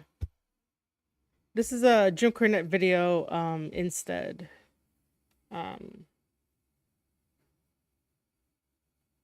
This is Jim Cornette reviews Ricochet versus the Beast Mortos in the confrontation with Will Ospreay. So a couple streams ago, the one Well, obviously before this one and the one before that one, where I talked about the promo, we listened to the promo from Ricochet, and it included Will Ospreay, and I was just like, bro, you can't cut promos. I mean, even talking on the fly is not helping. So this is him reviewing that like whole little segment. Multi-million-dollar acquisition in the AEW basket of puppies and kittens. Baskets of Ricochet. Did you see the Ricochet match? basket of puppies and kittens. What? Oh my god, I like that. Oh boy, did I. Against maybe someone getting equally as good a push right now. The Beast Mortos, I believe. Rigor mortis. Gold rigor mortis. Stop it with that. There's something so low rent about him that I like. What? It just looks like a generic luchador on like a garage show in Southern California. What are those chains? The chains on God. his bull mask. There are chains hanging down on either side of the cheeks. How can you punch this guy without breaking your hand? Jim Cornette just said that there's chains hanging down his body on either side of his cheeks. Does he mean his like butt cheeks? Like I don't really stare at the Beast Mortos, right? Like I know he has like chains and he has like the whole getup and everything, but like I don't know. Is he talking about his butt cheeks? Can someone tell me? Is he talking about his butt cheeks?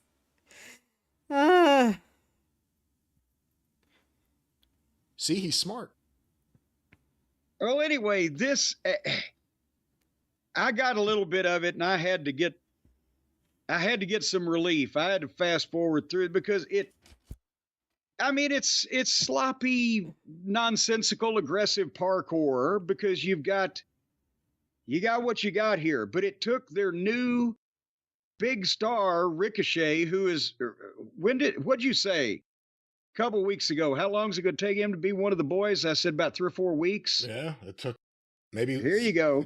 Maybe quicker than that. Yeah, We've never seen this fucking mentor until 2 weeks ago, and it took their new big signing 15 minutes to beat this guy, and he did it with a head kick to a stationary target that didn't come close, and then a reverse DDT slam thing. Not even a flying dingbat off the top rope. Dingbat. What the fuck was this? there was a spot that people started sending around of Ricochet going for a kick or a stomp of some sort and completely missing. Yes, that was there's the bull of the woods, baby, is on his knees with his head bent over, and Ricochet jumps up and is going to do a big flying stomp and came down like 6 inches in front of the guy's head and stomped the mat, and the guy collapsed. And it 15 minutes again of this. You know what else doesn't help Ricochet? His promos. Because I saw the thing with him and Ospreay, the more he talks, I think the less people are going to want to hear him talk ever again. I swear to God. We'll skip ahead because there's something else in between. But then the next time we saw Ricochet after the Battle of the Whiff Kick, he and Ospreay were in the back challenging each other. They're both baby faces, by the way. Ospreay is very popular, and Ricochet was presented in a way as to he should be popular, but now they're mad at each other. Did Jim just really coin a new phrase? Popular? Jim!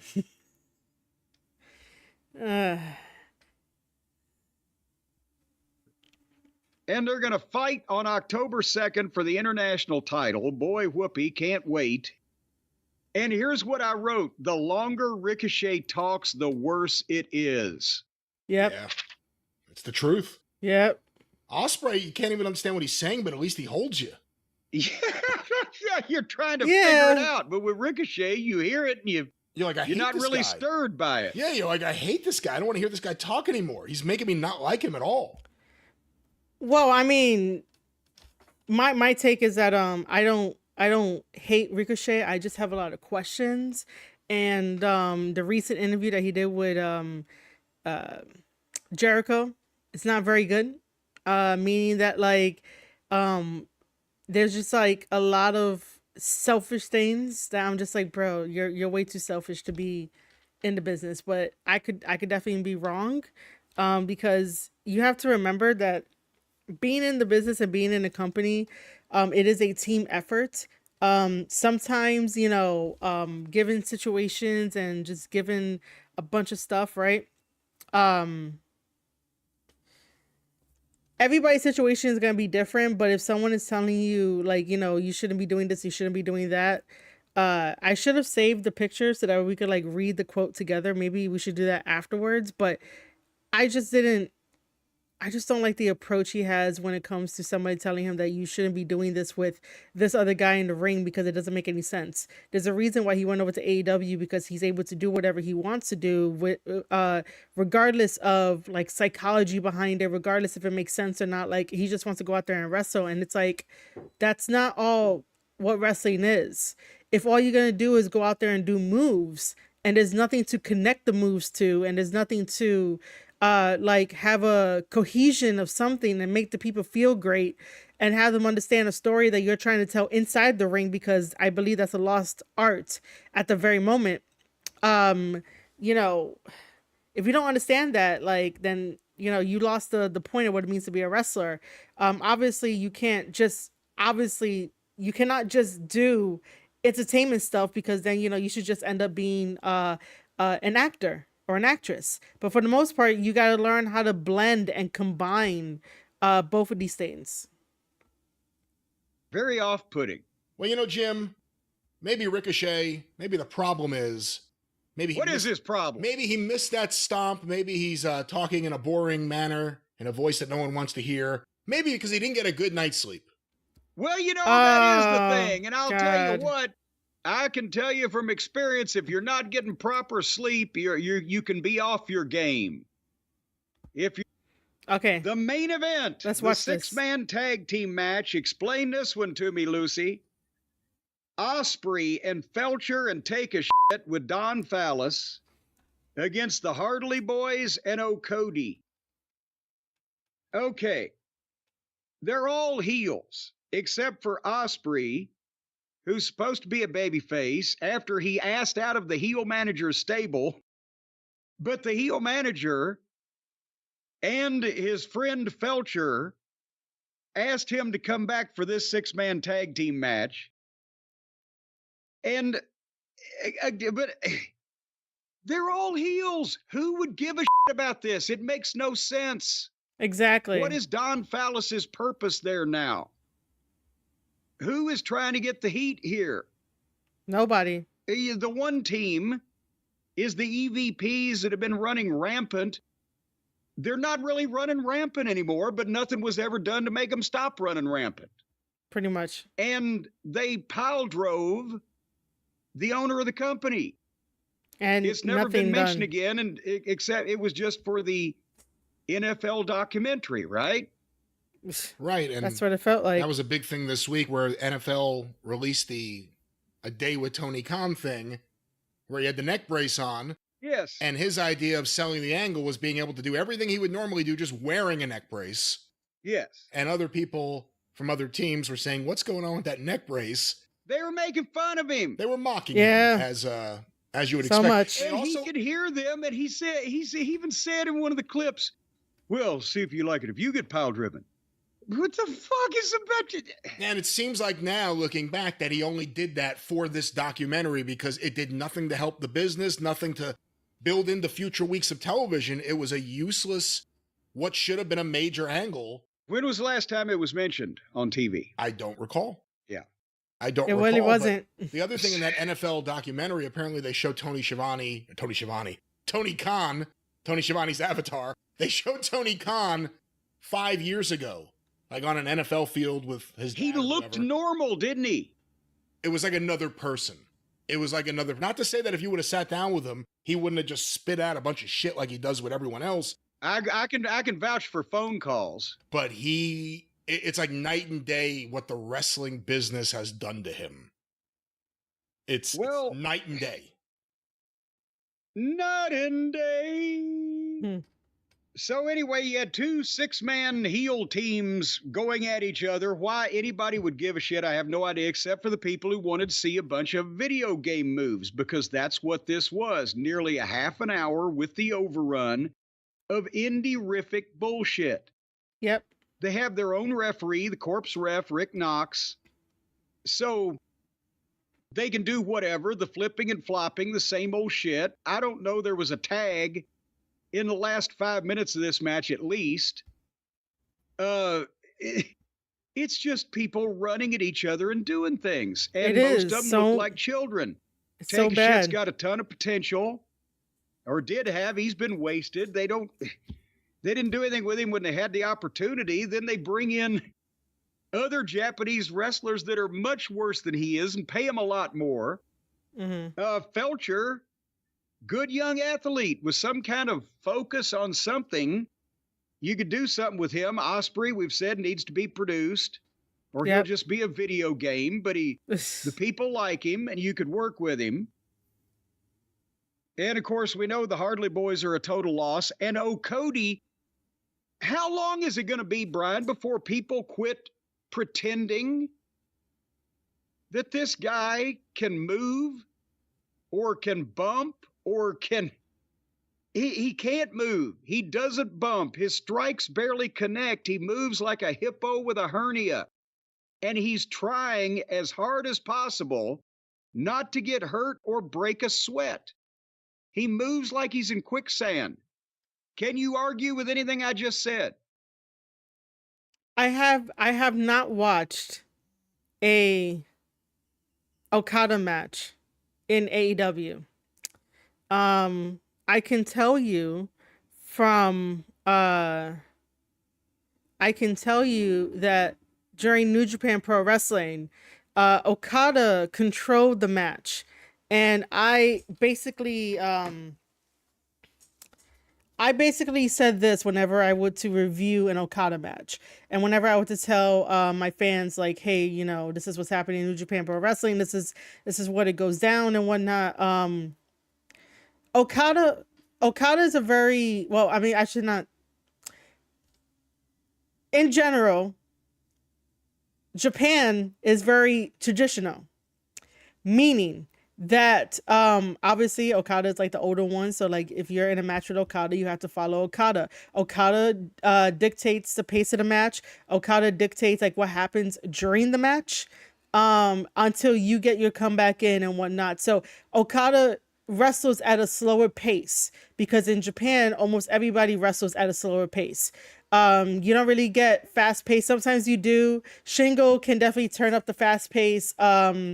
Goto can when you know, it calls for it in the match, but for the most part 9 out of 10 most of the guys are going slow.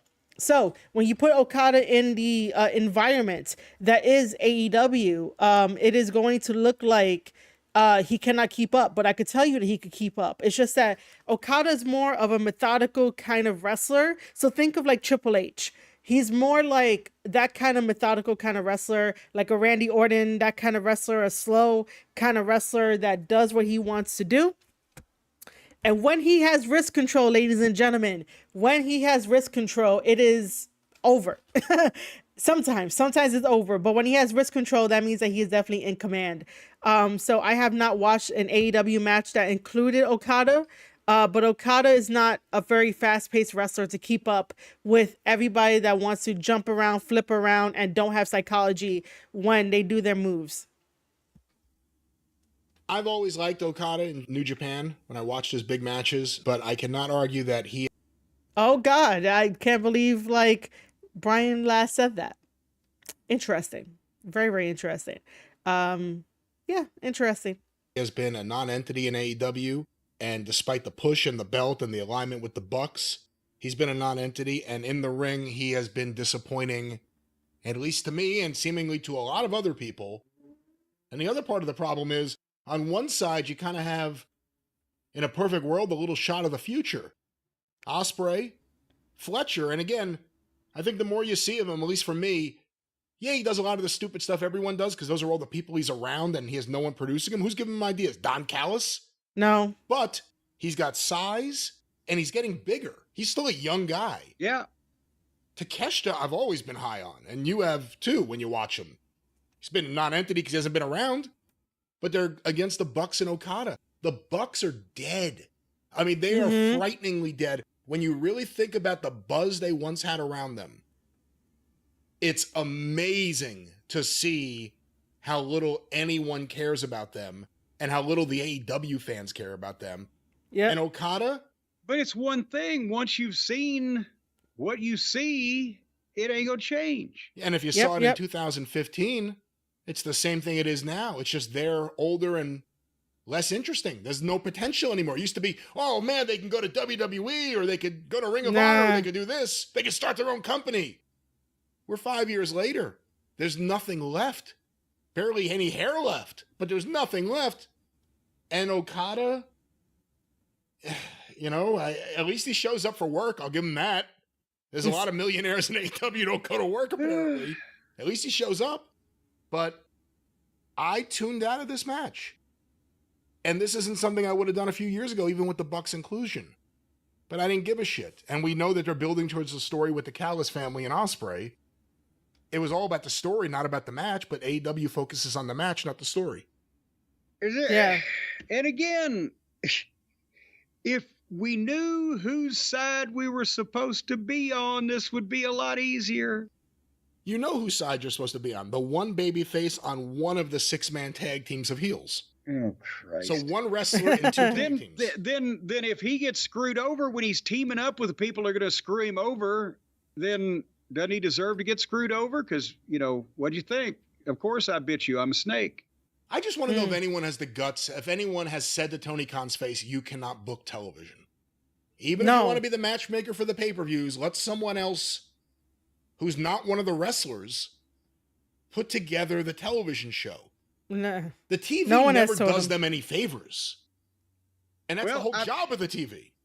I bet you that probably the only person that ever told him to his face that he was a rotten booker is currently one of the biggest stars in the WWE. Which one? Well, and that doesn't even narrow it down. Either Punk or Cody, probably Punk. I don't know if Cody would. Cody just probably wanted to just get the fuck out of there before he got any on him. And yes, I love you all, but I must go. It was very bad at the end, but the thing is, Cody's very diplomatic. Punk is not diplomatic, especially if you're going to be the one fucking him over. So so I'm pretty sure Tony's heard it, but he doesn't listen to competent sources. So the Bucks are dead. Okada's dead. The Ospreay Fletcher Callis thing is something, and of course you got the Ospreay Ricochet match, which they're determined to do very, very soon. Is that next week? I think they said 2 weeks. 2 weeks. 2 weeks. 2 weeks. Coming out of the tag. Got to give it a big long build. Well, that was 2 AEW weeks. Dynamite.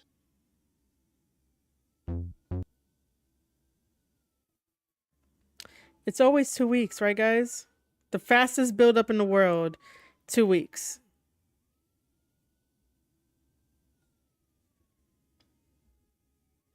Oh, okay. We could do that. We could watch this one too. The $5 meal deal at McDonald's means you get to pick between a McDouble or...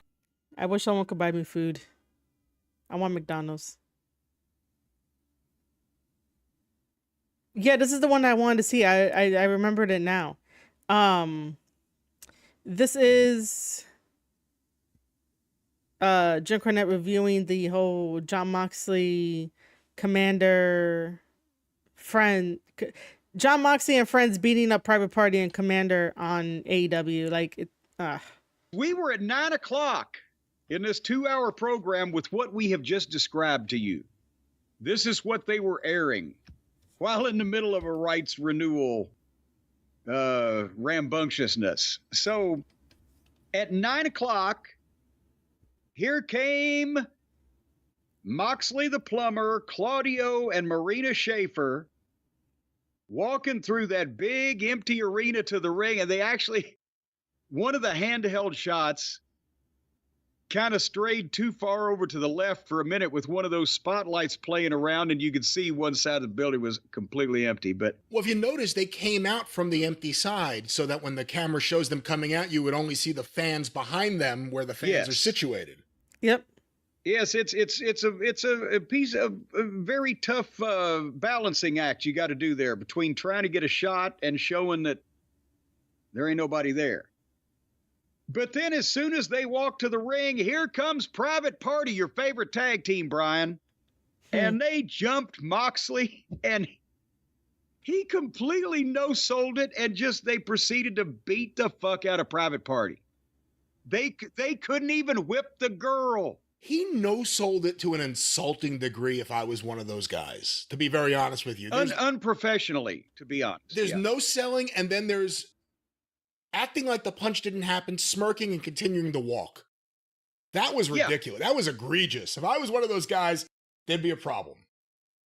And considering that Moxley is 0 for life against fucking Home Depot stock boys and fucking Kroger employees in these amateur jiu-jitsu tournaments, I have a feeling Private Party could probably handle him. See, some babyface has to use that. John Moxley, I challenge you to a grappling match. I've seen the videos. You can't beat anybody. Come on, get in here and let's grapple. Oh, man. Oh, well, and it went forever. They just beat them up, and the girls beating them up. And then Commander ran out to help, and they beat him up. And then the girl beat up Alex. Poor Alex. What did he? I would say that I think they want the girl to represent Rhea Ripley. Like, that's the only reason why they're, like, really pushing Marina, is to be like, oh, we need our own Rhea Ripley, so why not have Marina come in and beat everybody? But I really don't like the concept of, like, strong muscle woman can beat up everybody, including men, and they always give her the small, scrawny, lean-looking guys. You know, why don't you send out Wardlow, even though I heard that he has, like, still knee problems? Or why don't you send out a big muscular man to go, like, beat up Marina? Like, why is it always the skinny guys that end up going out there and getting their ass beat by a woman? Like, stop that. That's not equal. He do. And then Moxley gets a toolbox and gets a hammer and a microphone. And which one did they have of the Private Party members held down there? Was it Quinn or was it Cassidy? I don't even remember. Well, whatever, they hold the baby face immobile, and he's struggling to get away, like, oh, let me loose. And he belittles him to his face and said, I'm going to give you a gift, and then hit his hand with the hammer. And then here I think that was Darby. Cassidy. I think that was Isaiah Cassidy, because that was the one who cut the really good promo, I thought. Well, that'll teach him. And then here comes Darby. Why he said it that way? To make the big save, and tackles Moxley, and they roll in the ring, and Darby's still carrying his skateboard, but he's not doing anything with it. Claudio doesn't get in the ring to help. Schaefer doesn't get in the ring to help. It's Moxley and Darby in the ring yelling at each other and then staring at each other, and then Moxley bailed out and Darby yelled at him some more. And thanks for coming, Private Party. Your thoughts? Again, I will go back to Private Party because I was so happy they did a good promo, and then it was completely thrown away by the no selling of them. And then, of course, they just, for no good reason, they take out his hand. Moxley's watching too many movies. See, that's the problem. Because AEW has this not even part-time schedule, he has a lot of time to sit there and catch up on cinema. And he's watching all the things that he hears about, and he just wants to take things from movies bring them into AEW, whether it's line for line dialogue or whether it's some of these things. This stuff is terrible. Every John Moxley thing in AEW has been some version of, I'm a complete badass, I'm going to sell nothing. Yep. And then just keep doing this. It was him as a solo, it was him with the BCC, and now it's him with whatever this is. Is this still the BCC? Yeah. I don't know what the fuck it is. Yeah, so... yeah, it is. They lost. Apparently. They lost Wheeler. A wheel came off. A wheel came off. Oh my God, who sir. do you put over in the match next week? Darby versus Moxley. Winner getting a title shot. Well, does it have to be Moxley? It has to be Moxley, doesn't it? Because didn't he just put a plastic bag over the goddamn champion's fucking head? So how is Darby going to get a title match against Danielson when You know, and remember, I swear to God, when I was watching none of this 10 years ago or whatever it was, remember when Moxley was together in the WWE with Rollins and Roman Reigns? The Shield. Yes. Yeah, the Shield. And Uncle Dave was saying, oh, but the star of this group is Moxley. Yep, I don't know And I was how like, or why. boy, that guy must be pretty good, because I know how good Tyler Black was. The star of the group is the guy who has the best relationship with my website. That's what it is. Well, there you go. Now we have found out that what the fuck. Yep. So one is the co-biggest star in the business right now, Roman and Cody. Yes. One is in the upper echelons of stars in the business, and one is this fucking drunken bum staggering around, losing his hair in front of our eyes on TV every Wednesday night, making no sense and stinking a joint out. Uncle Dave can pick them. Shopify helps you sell at every stage of your business. Sell it online. The way that Jim Cornette comes up with his words and all this kind of stuff, I think it's a little bit more creative now than it was then. But the best. Yeah, I mean, he's totally right. Like, it makes no sense. It's always like this iteration of Moxley, but Moxley cannot create a character. He doesn't know how to create a character. I don't understand. Like, I would love to have a sit down chat with him and maybe try to like get into his brain and pick his brain and be like, yo, what is wrong with you? Do you not know how to, make a character? It can't just be, off of this. Like, when you're a wrestler, you want to create a character. Sometimes you can pull inspiration from the fandoms that you like, but you have to be on a very like consistent basis when you're pulling from the fandoms that you like. So for example, if you are so into anime and you want to do anime stuff, like you could definitely do that. Like wrestling can allow you to do something related to anime, but you have to be very, very consistent. You have to tell that story inside, outside the ring. It's a lot more mentally taxing because you do have to at least somewhat stay in character if like you're gonna get video filmed outside, because you want to keep up the persona that you love anime so much, and this is why you wear the cute outfits and you cosplay. That's why like I have a slight whenever Selena does her cosplaying, like I'm not gonna know what it is. Like I understand she likes anime, but like why doesn't she pitch it to Triple H to be like, look, I want to try to do some type of like anime thing where we could do, special effects or do something and have somebody combat her that also likes anime and like create her own thing rather than creating like a bra and panty set of the anime cosplay. And like, I'm never going to know this. I'm never going to know who you're cosplaying as if like you're not prepping me ahead of time. Like, oh, because she likes anime, she's coming out in anime clothing. So like when it comes to gear, it bothers me sometimes. But to bring the point home is that like you got to be consistent with what you want to do, and like the character, your wrestling character should at least come from your motivations, your goals, come from within you. Maybe if you do watch something and you get inspired by whatever you watch, that'd be great. But for the most part, it's like it should be in you. You should be a creative person. You could take inspiration from like a lot of different things, turn it into something, and bam, you have a character. But don't do what John Moxley is doing of like, wanting to be a badass, knowing that, bro, you're not a badass. Like, there's nothing for me to believe that you're a badass. And all the, fans that follow him blindly could never tell you why he's a badass or how he could be a badass. We are going to watch one more video. I really want to bring to Notion, not the app or the software, but Stevie Richards like leaving social media. I didn't realize it was a 23-minute video, but like this is just something for us to talk about and realize that it could be a possibility. Most of the time, people in the IWC are just chronically online. So if they come across this video in the VOD and they see this, it could probably do some good for them mentally. And by the way, guys, if you are lurking or just stopping by or whatever, say hi in the chat. Say what's up. I respond to everybody. I say hi to everybody. And make sure to hit that like button right here on youtube.com/Square Circle Podcast. So in today's video, we're obviously going to talk about the title of this video concerning social media.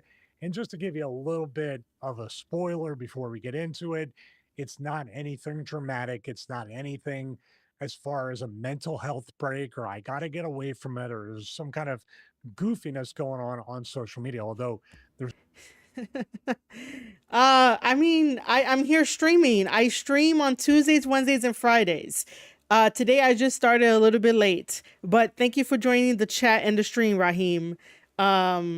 Yeah, listen, the last time that I had to leave because I got invited to a wrestling event, that was a very good time. Okay, that was a very fantastic time.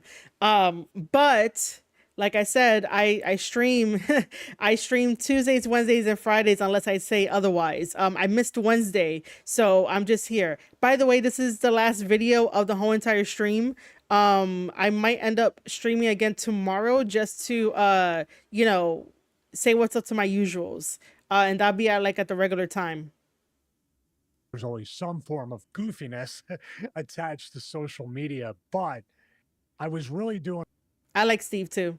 A lot of self-assessment, especially in the past week or two. And that's why I haven't posted as often lately here to the Stevie Richards Fitness YouTube channel. It's because I was really looking from a creator standpoint about the quality of my product, about the quality of the videos, about what I can envision the videos, the content, the entire brand, not just for Stevie Richards Fitness, but also the Stevie Richards Show. And I really had to take a good hard look at myself, my habits, which were years and years and years on social media. And even more importantly, I guess it is. I never really figured out Wrestling Soup. I know that there's a podcast called Wrestling Soup, but I have no idea what they do. So you might have to teach me, Denisha. I like to react to certain videos with people so that way I can, well, people meaning my community, so that way we could get like a conversation going and talking about stuff and just, you know, me giving my other opinion. But I really do think that this is very important to talk about the effects of social media, even though like I use social media for like everything and to create stuff and to bring you guys entertainment. But for the most part, it does kind of like affect us on a whole, you know, a whole nother level when it comes to our development of like, you know, understanding context clues, understanding like a lot of things. Like it really messes us up. Then what am I getting out of the social media?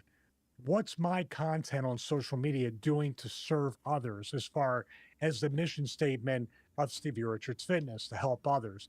What is it doing as far as the Stevie Richards Show with educating people and hopefully entertaining with both brands? So I had to take a good hard look at that. And it was my wife, thank God for her, for every reason in the world.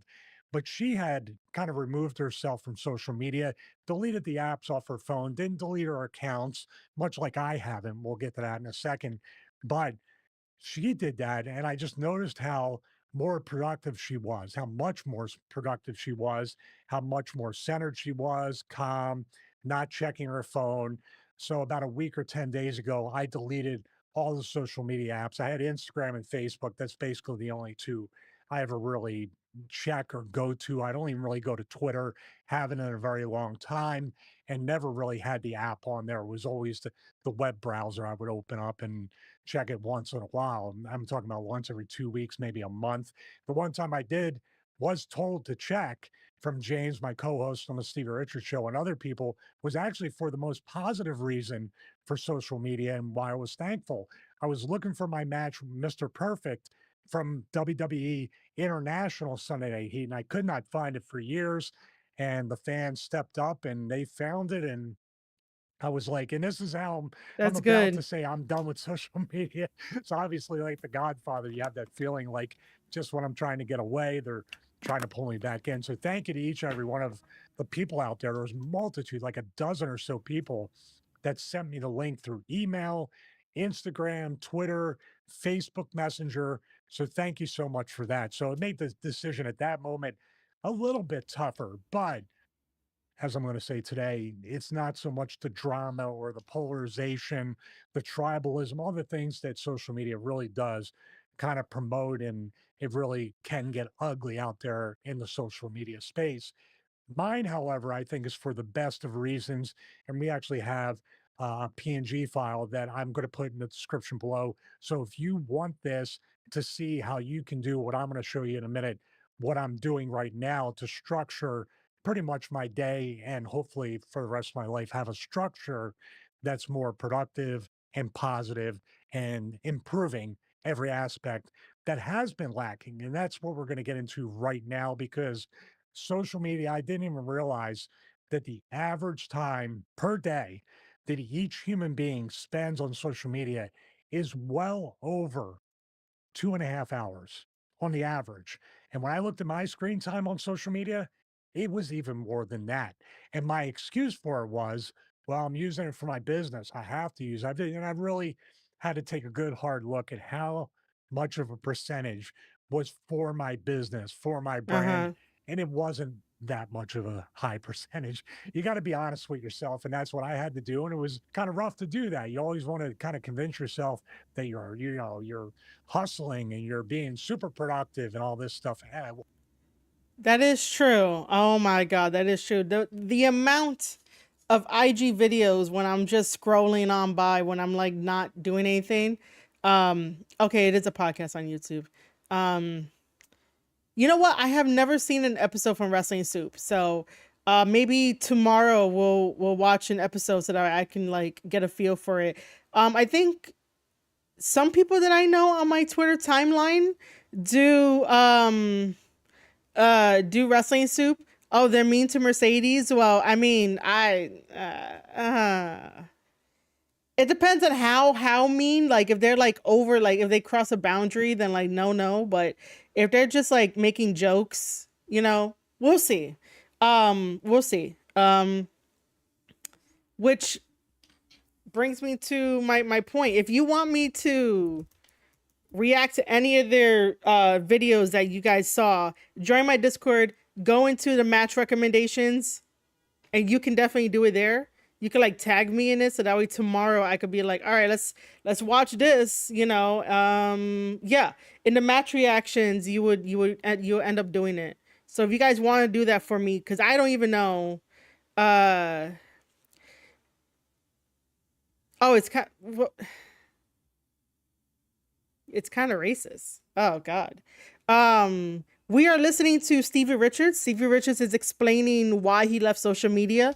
And I think that's just a very good like topic for us to like generally just talk about. But yeah, if you guys haven't, join my Discord as we talk about, social media and if like we should leave or not leave or anything like that. So that way you guys can link me any of the videos to Wrestling Soup and I'll watch it and react to it. I mean, oh, they make jokes. I'll say they do make jokes on Mercedes. She's a hot mess. Listen, go join the Discord. Go make a thread. Tag me and I'll watch it and I'll react to it and we'll see if it's we'll see what they're all about. But I wanted to mention before I get off track again. Stevie Richards is totally right that like sometimes when I'm not streaming and I'm not doing anything productive on, online or whatnot, to help like my business and push my business forward. I do kind of like, I guess we're going to call it doom scrolling, like on IG. And there's so many videos, so many short videos about like, oh, you're not doing X, Y, and Z to be more productive. This is how you be more productive. And like those gurus of, you should wake up at like 5 o'clock in the morning and do all this kind of stuff before like everybody else and you'll be ahead of everybody. Like that doesn't help. That does not help nobody. It really doesn't. I would just like to say that like, do not believe everything that you watch on social media. It's just kind of easy to just talk. And most of the time people just talk to talk unless they want to do a vlog to show you. But then again, they edit stuff in their life and in their little mini vlog to show you what they want to show you. And those are very, very key words, key phrases.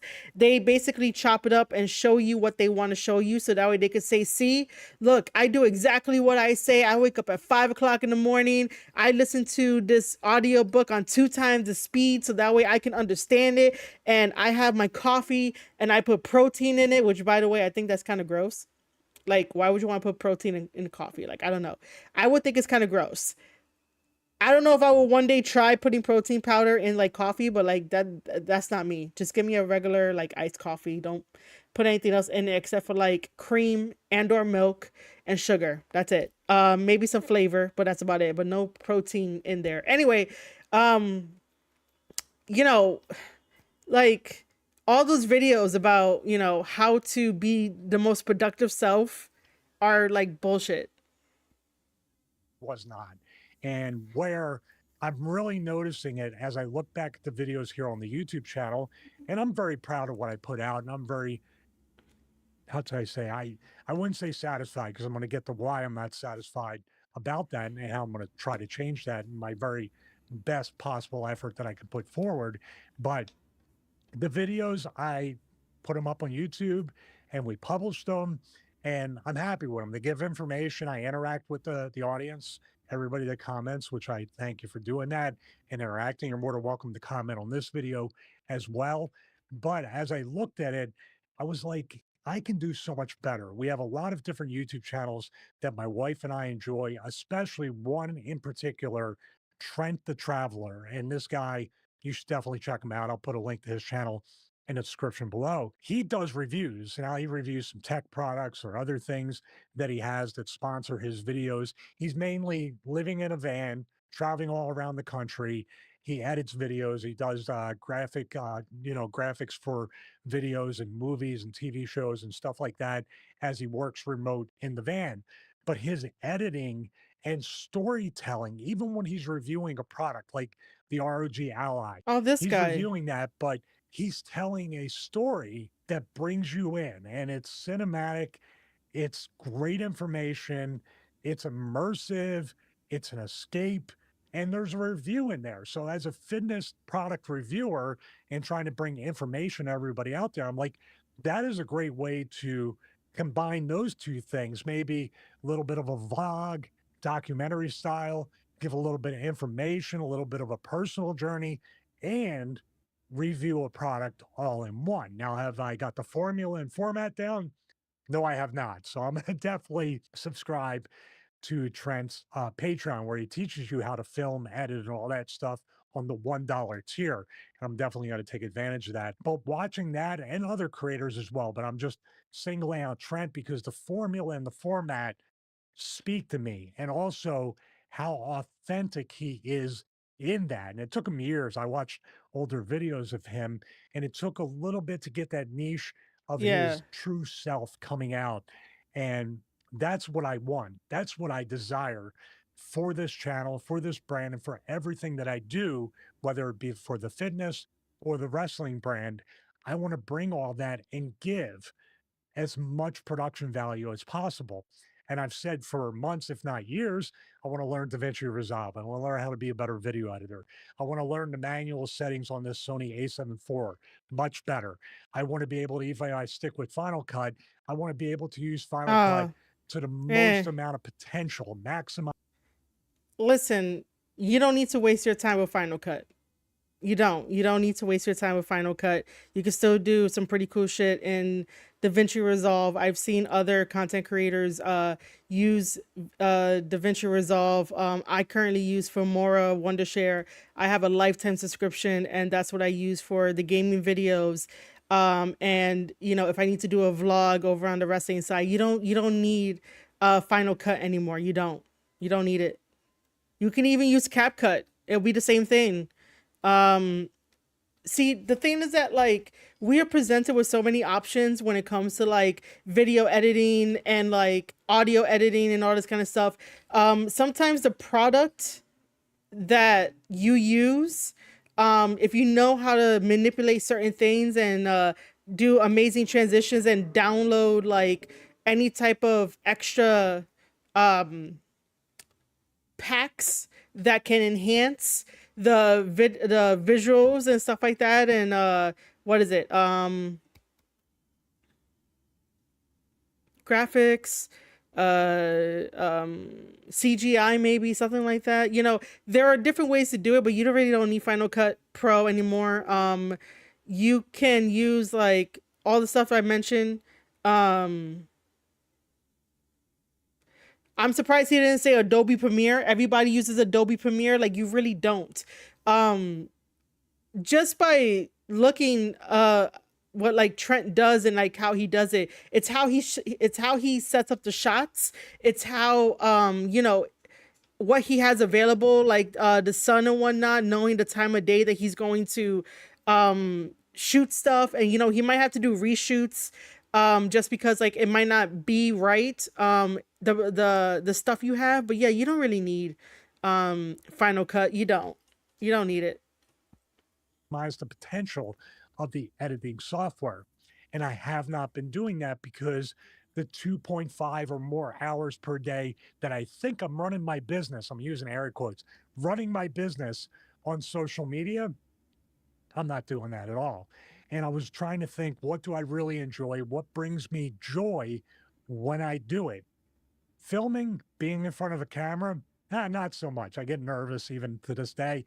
But the editing, the putting it together, getting the format, my stuff has not been organized. Even though I've subscribed and bought courses on filmmaking, I haven't even applied or used any of the assets, the hero's journey, the storyboarding, sound design, all these different things that I haven't even touched. So the videos I have up on the channel are only a fraction of the quality and the format and the storytelling that I want to bring to each and every one of you. I want to do a mini documentary each and every week here on the channel, even if it's about an all-in-one trainer, an X3 bar, resistance bands, a workout program, whatever it might be.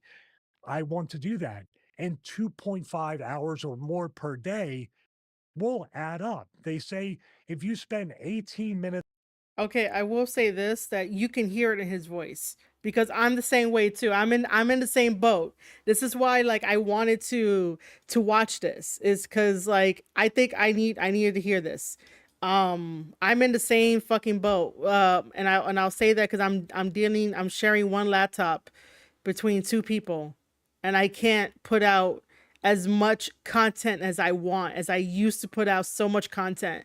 I believe that at the end of the year, Spotify tells you like how much like how many episodes in your podcast that you put out. And I put out like so many episodes in that 1 year. I don't remember how much it was, and I have to find the picture, and I can't do that at this very moment. And it kind of just freaking bothers me that I can't do certain things, even though I use the word can't. And somebody would tell me that, oh, you should be using that word, you know, because surely you can. Like, I can definitely go out, walk around, and like, you know, film in my environment, but I don't want to film in my environment, especially not in New York City. My content is all about professional wrestling. I don't have the means to like travel here and there to do the vlogs and stuff like that. So I have to like supplement with reacting to videos, or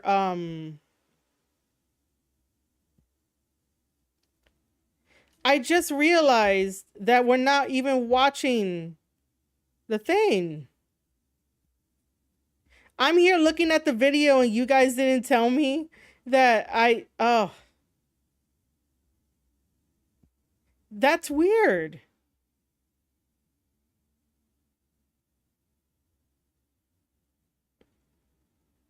Wow.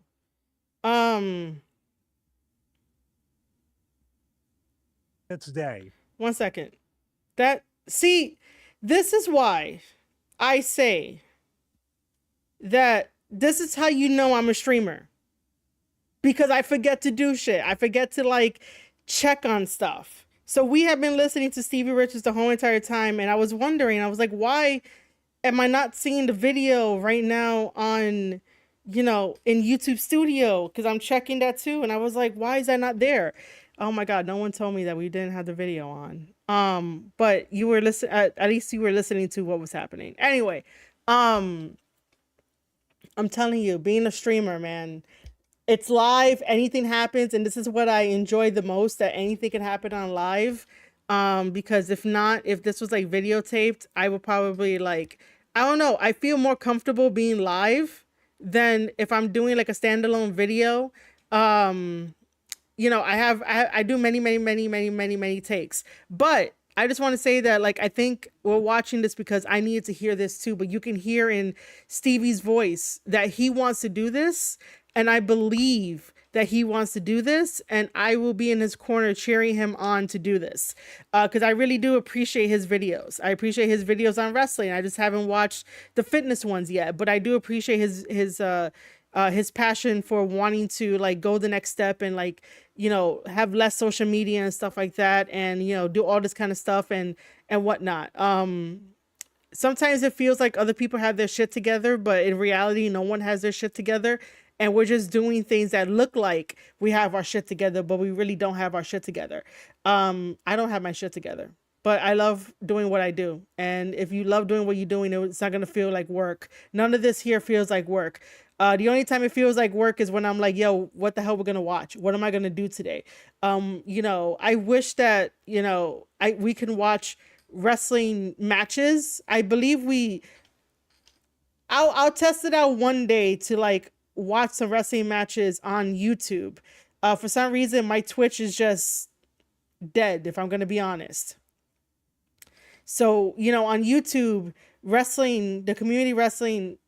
wrestling community is thriving over here on YouTube. So I would love to watch some wrestling with you guys, or even plan something with the Discord and try to do something with that.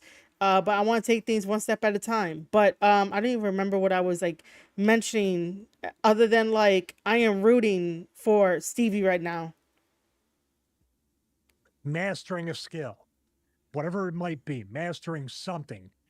In a year, you'll be better than 95% of the people that are in your field. This is true. Now, I'm going to probably put more than 18 minutes a day in it because I really do enjoy this kind of content creation and the behind the scenes stuff.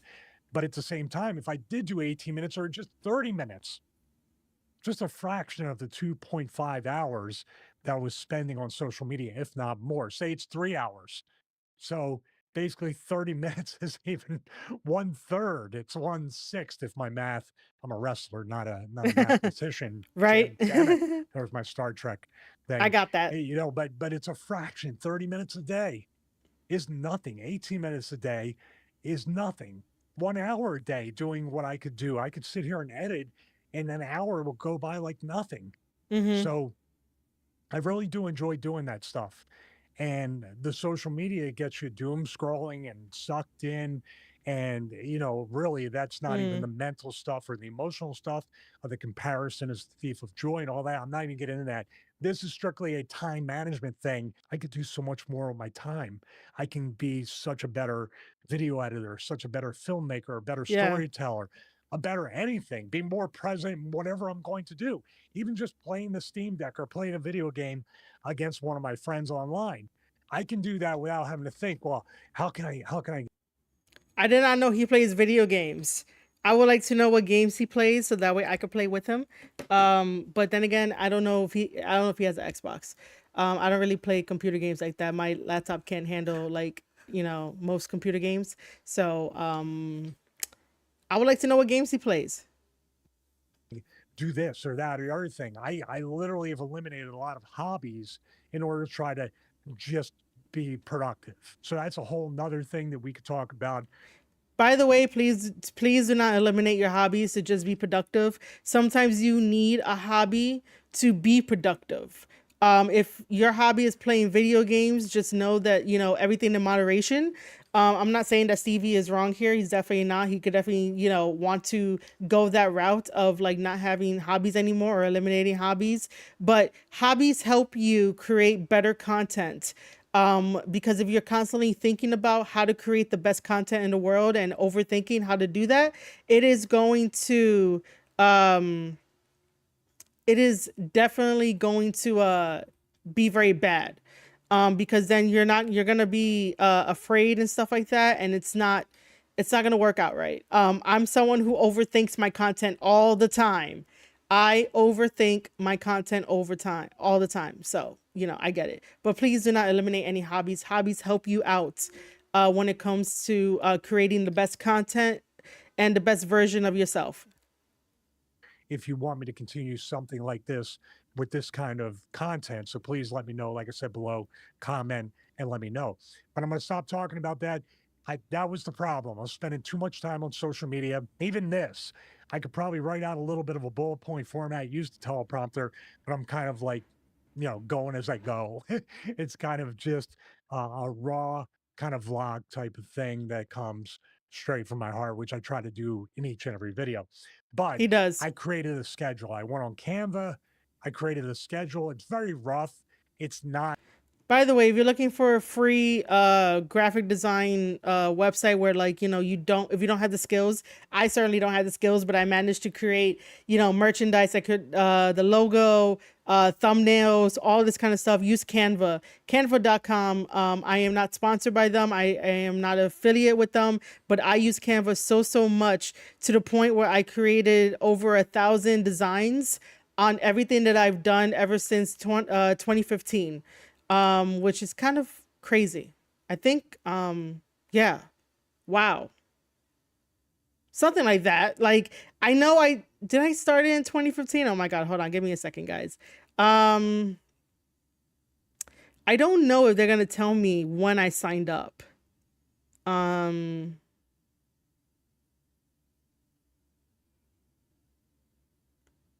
Stevie looks mad weird there. I'm sorry, Stevie.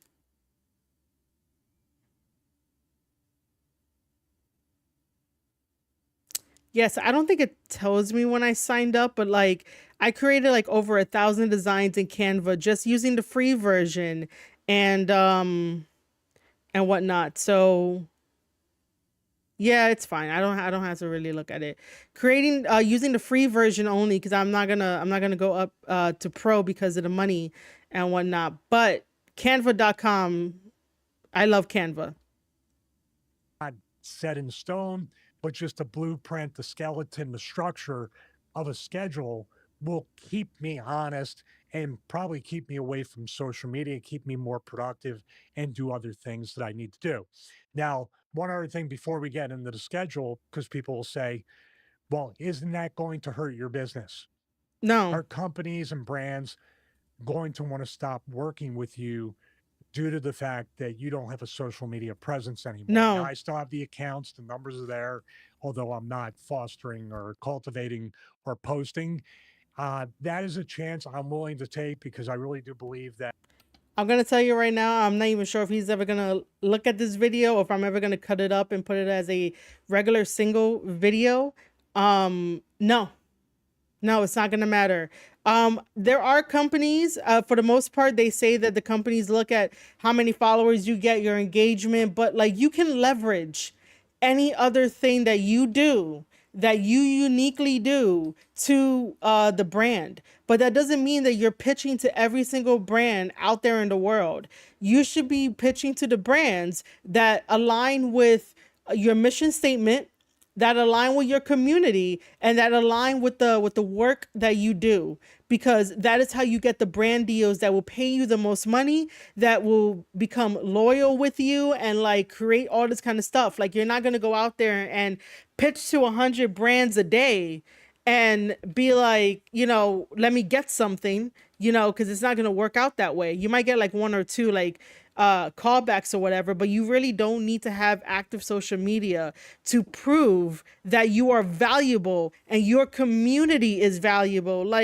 That whole thing about, would you rather have 100,000 followers or 1,000 followers? The 1,000 followers that show up day in and day out when you are streaming, when you drop a video, when you drop a podcast, when you go collaborate with somebody else, that 1,000 followers will always be there. And that's a lot more valuable to tell the brand, hey, I have 1,000 loyal followers. They follow me everywhere. I did this collaboration with this other content creator, and this is how it went. This is how it blew up. This is how my community helped me gain more traction, help my collaborator gain more traction as well. And this is a testament to it too, right? You guys heard me on PWT, Pro Wrestle Times.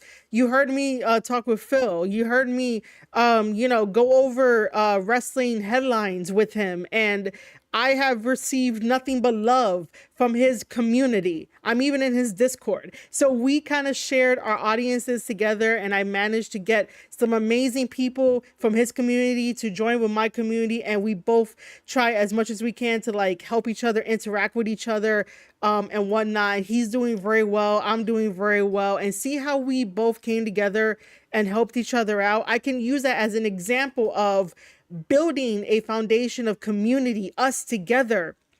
And even I can leverage that and be like, I can help bring like the communities together. So even if like, you want to use the social media following, that's just one metric. There are other metrics. And if the brand doesn't want to work with you because you don't have an active follower account, no one is really active. If you don't have 100,000, 200,000, 1 million fans, then that brand is not for you. You align yourself with the brands that you want to work with, that line up with your mission statement and what your followers want. That's why sometimes, when we're watching podcast clips and podcast episodes, and there's an affiliate,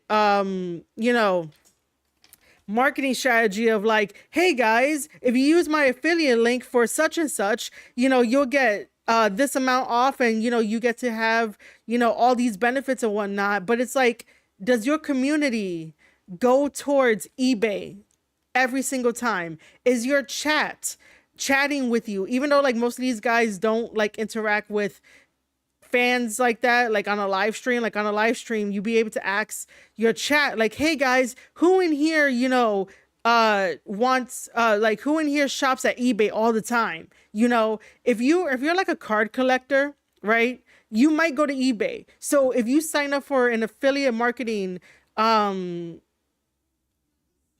sponsorship, I was gonna say collaboration, if you sign up for like the affiliate marketing for eBay, and that everyone that comes to your streams or your videos are card collectors, you will put an appropriate ad in there that says, hey, go shop at eBay, use my link, and you guys can get all the cards you want.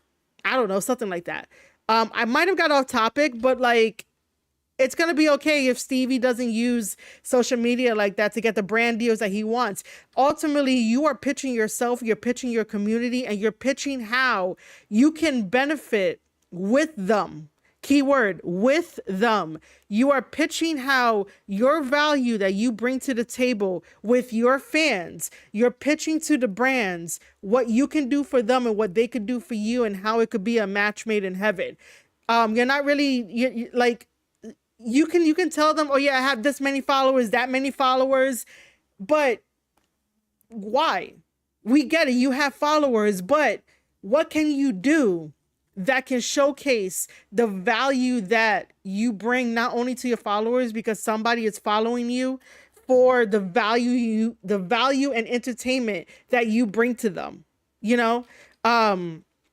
If you're not doing any of that, and you bought all the bots, and you bought all the views, and you bought all the followers, then like, you're not going to get what you want to get. I know that's a very long-winded answer to Stevie Richards, but he's going to be okay. If he's not going to use social media, he's going to be okay. That something, I believe God, you can believe whatever you want, is pulling or pushing me in a different direction to do this kind of thing. You never know. I might, do video editing for money. I might do filmmaking. I might do whatever. I love doing all that stuff and telling a story. So with that being said, let's go to what could be the solution. And what we have over here. Talk about ads, right? Talk about ads. I don't know if I can. Getting a fresh deal at Subway has never been easier. I can't skip these ads. Long in the app, get another free. I might have to make this bigger. Just a rough schedule. Like I said, I'm gonna blank this out. Sir, why are you waking up at 3:30 in the morning? Why? Don't wake up at 3:30 in the morning. That's just me, man. Like, I don't know. Waking up at 3:30 in the morning. Okay. So he wakes up at 3:30 in the morning, Monday through Sunday. Cardio. Bible study. I didn't know he does Bible study. Interesting. Editing. So you do Bible study for 5:30, 6:30. So hold on.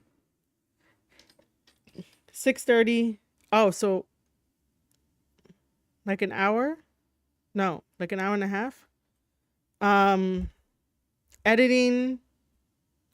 What is SRS for Wednesday? He's probably going to mention it. Eat, wait. Okay. He goes outside. Nothing at 10. At 12 he eats, learn, play, eat, and then bedtime and lights out. 3:30 is a little too much, man. I'm just saying. I'm still gonna be your cheerleader, but 3:30 is too much. And then put it in the description, linked up to a Dropbox link. You're free to download it and just write whatever you want in there. If you want to create your own schedule, I'll take out the times and, of course, the things that I'm doing in these time frames on here. So we have time starting at 3:30 a.m. I still wake up every day around 3:30 a.m., my wife and myself, and usually lights out at That's crazy. I'm just saying, that's crazy. 8 p.m. We'll get to that because we say bedtime at 6, lights out at 8. 3:30 a.m., wake up every day. Sometimes on Saturday and Sunday, we sleep in a little bit, but we're generally our body clock. We're waking up by 4:30 at the very, very latest. 4 a.m., cardio. Right there. It's cardio straight across the board, whether it's boxing, all that. Now, this can be grouped together with filming. So if I'm doing something in the garage gym for Yeah, B-roll, like exactly. using a fight camp, I got a new sauna in there. I got another sauna and a cold plunge coming. All these things could be B-rolled. So we are kind of multitasking. That's another thing I have to get away from multitasking because I start Oh, yeah. half-assing everything. But in this vein, I can set a camera up and do a few sets or do whatever, and then move the camera during my break. So it doesn't interfere with my workout or my fitness journey a whole lot. 5:30 a.m. Bible study. This has been very important, and I haven't been doing this enough. Even on days we do it, we read our devotional, and then my wife has been such an inspiration with really hunkering down on her Bible study. I need to get a large print. My eyes are just starting to go. The guy get the large print at 52. So 7 a.m. Some days it's going to be different than others. Stevie Richards is 52. Looks damn good for 52. Monday and Tuesday, editing. So the B-roll, I import the B-roll if I'm filming. I start editing. I tell a story. Once a week, hopefully I'll be able to put together a very tight mini documentary type thing or a review that's cinematic and things like that. That's what I'm looking to do. So we have, like I said, Monday and Tuesday is editing. Wednesday is a little bit different because James, the co-host of the Stevie Richards show, is over in England. So it works out perfect. We get to record around 7 a.m. So we go about 7 to about 10, sometimes 9 or 10, whatever it might be. So then on Thursday and Friday, it's editing. Then Saturday and Sunday, I try not to come into here to the studio. I try to really be as productive as possible with editing and filming. SRS is the Stevie Richards show. Okay, got it. And trying to put together this more cinematic type of content. Saturday and Sunday may be editing, but I don't think so. I'd rather have quality time doing this, be productive, and then look forward to doing it. So Saturday and Sunday, nothing really. 8 a.m., I eat anywhere between 7 and 8 a.m. I'll eat and then do weights. Now I've split my workouts up where the cardio is fasted and then I split it and I do my weights. So is that a 2-a-day? Kind of. I have to feel it out. Some days I don't feel like doing the second workout, but by splitting them up, I am putting some muscle back on and I actually have lost some weight at the same time. So my body composition is changing. So if you want to see that video about how I'm trying to put muscle back on at 52 years old. I'm happy to share everything. There's no secrets about that. It's working out very well so far, but I am going by feel. So I have to see how I feel about that. You could see on Wednesday that 8 a.m. and 9:30 a.m. is not there because we're recording the show. Now back to Tuesday, Eating Weights and 9:30 a.m. we record the Raw SmackDown review and Master Street Theater. That goes until about noon. Then I eat lunch. So we'll go ahead and go across the days here. Now, this is very important. I think it is. On Monday, Thursday, Friday, and then Saturday and Sunday with my wife when she's home, I have to get outside. I haven't gotten outside nearly enough. I've been Same. stuck here, not stuck, but I feel like I'm stuck here because I'm not Same. devoting myself to time management. That's why the schedule is important. And getting outside, going to the beach, which also could be filming more cinematic B-roll, having some Yes. fun, getting outdoors, doing an outdoor workout instead of, doing the weights in the gym here or the apartment gym. So that Yes. could be all kind of put together. You see, there's a skeleton of a blueprint, but this is what we have. So I'm trying to get outside more, get my vitamin D, get a free tan, all that stuff. So 10 a.m. outside still, trying to get outside maybe until I have to come home and eat lunch on Monday, Tuesday, and then we have Thursday, Friday, Saturday, and Sunday. Same thing. Try to get outside. If I come home a little bit earlier and I want to watch some YouTube or I want to play a video game, it doesn't matter. But I do have a set aside time to actually play, and you'll see that in a little bit. So you have the Stevie Richards Show post production at 10 a.m. This means we have ISO video camera angles, ISO audio, the smart board, all that stuff. I have to get that ready. I have to put it in Final Cut. I got to play with the audio and all that stuff. And then through WeTransfer, transfer it out. So usually the whole morning's eaten up by that. Then I eat lunch on that day. So across the board at noon, eat lunch no matter what day of week it is. Then 1 p.m. is learn slash play. This is a 3-hour window, whatever I want to do. I can't sit here and, kind of learn, say, DaVinci Resolve for 3 hours. And I can't play video games for 3 hours anymore. As much as I like to, I cannot do that. So it's a good window of after I eat, decompress, learn, play, maybe write some notes down for ideas as I'm watching YouTube videos or anything like that. Uh-huh. Kind of still working, but trying to have fun with it, active Yeah. recovery type stuff. So learn and play.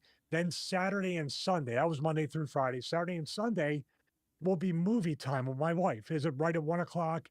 It could be 2, it could be 3, whatever it's going to be. We watch a movie together. And I will admit, I like watching Hallmark movies with my wife. Oh They're my God. nice, they're wholesome, they're predictable. There's always a misunderstanding an hour and 40 into it when you have commercials, 2-hour movie on Hallmark. So just a little bit of a spoiler there, but we like it. And I love seeing my wife enjoy Hallmark movies, especially during Christmas. She got me to kind of fall in love with Christmas again after years and years in a childhood that didn't really afford me the enjoyment of Christmas. I get to enjoy it now. So once again, my wife, I'll just thank her till the day I'm not here anymore. She's amazing. So 4 p.m. we eat. I don't like to eat too late, so we start getting ready for bed at 6 o'clock. So I don't want to eat too late. Sometimes that's 3 o'clock or 3:30, but across the board we eat around 3 to 4 p.m. Or my wife will come home. I'll eat with her. I'll eat before she comes home, and then help her. Hopefully, if she needs me to make her dinner, I'm happy to do that. I don't know. I'm not the cook she is, but I try. 6 p.m. This is where people are going to make fun of me. You Yeah. wake up at 3:30 a.m. Now it's going to make sense because I was doing that earlier. Being like 3:30 is way too early, man. 6 p.m. is bedtime. We start getting ready. We usually watch our favorite YouTuber, one of them, Michael Bordenaro. He has a real estate channel, a finance channel. We watch that because it's good and we like to support him. He's a fellow Floridian. I still can't say it after 3 years of living here, but we get ready after that, start getting ready. And part of that's going to be our nighttime marriage devotional that we read. We take turns reading that.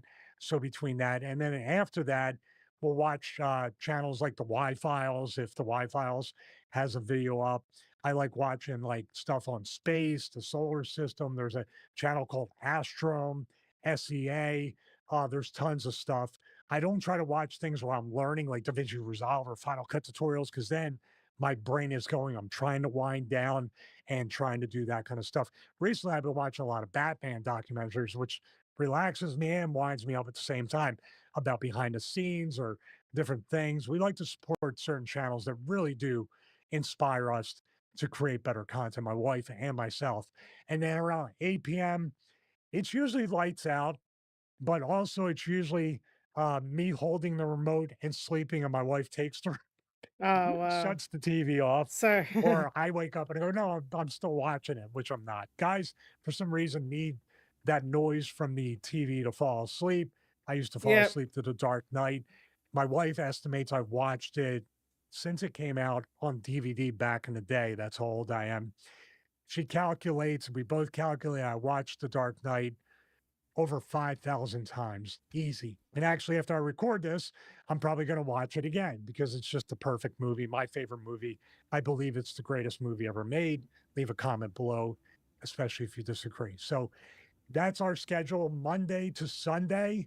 And sometimes on the Sunday I'll watch Red Zone, but I'm getting away from even doing that and trying to be a little bit more present with my wife and productive. She wants me to watch Red Zone and football, but I catch the highlights the next day, and we save, $15 a month that way. I've cut all the subscriptions out to save money, and we can do a video about that too. There's a lot of different videos if you guys want to see them, but that's the schedule. It will be in the description below. It'll be a Dropbox link probably. You can download it. You can try it. Please share it with me. Email me, StevieRichardsFitness@gmail.com. Let me know what your schedule's like. Let me know how you're trying to format this stuff.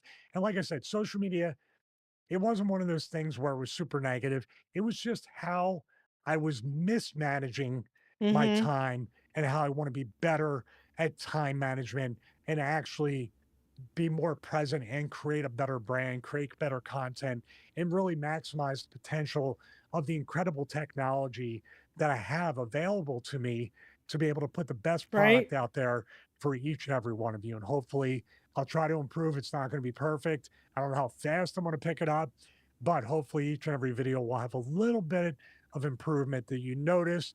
I appreciate the subscriptions. I appreciate the interaction. If you haven't subscribed, please consider subscribing. Clicking the bell to get notified. Philly accent. There we go. I should put a thing in there about voice therapy to eliminate my Philly accent. We'll see about that. But most importantly, thank you so much. God bless each and every one of you. Have a great day. I That have was a not questioned a single fantastic- thing here, and we've created so many moments, and that is my favorite. Okay. Basically,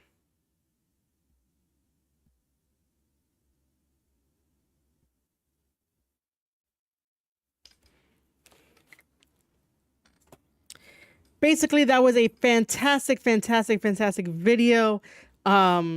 I will grab that link as well, and I will link the video into the description and also in the pinned comment and stuff.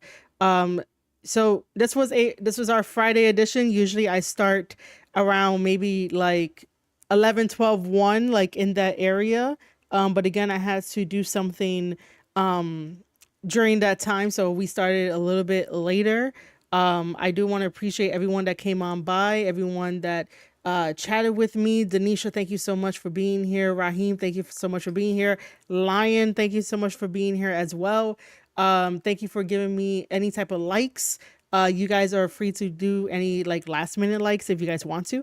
But yeah, maybe tomorrow we will be live streaming so I could take a look at some wrestling soup stuff and some Eric Bischoff stuff. And I think that's all I have for this little mini thing of what we do and reactions and stuff. By the way, guys, again, join the Discord community. If you want me to react to something, you can create a thread inside the Discord, tag me, and I will react to it live on stream. We are getting there to YouTube partner, which I am so happy about. We're getting there, guys. We're going to keep going. We're going to keep doing what we're doing. And I appreciate every single one of you for helping me out in any of the smallest way possible. So yeah, join the Discord. Make sure to read the description. Make sure to read the comment down below right here on youtube.com/Square Circle Podcast. For everyone on Twitch, thank you for supporting me over there as well. Yeah, this was amazing. Just watch some videos, hang out with you guys for a little bit. Yeah. All right, ladies and gentlemen, you have been watching a live episode of the Square Circle Podcast where Marie Shadows reacts to a bunch of videos and gave her opinion on the Vince McMahon documentary. But again, make sure to pay attention to the comment, the description, and also hit that follow button right here on the youtube.com/Square Circle Podcast and hit that bell notification to always be notified when I go live.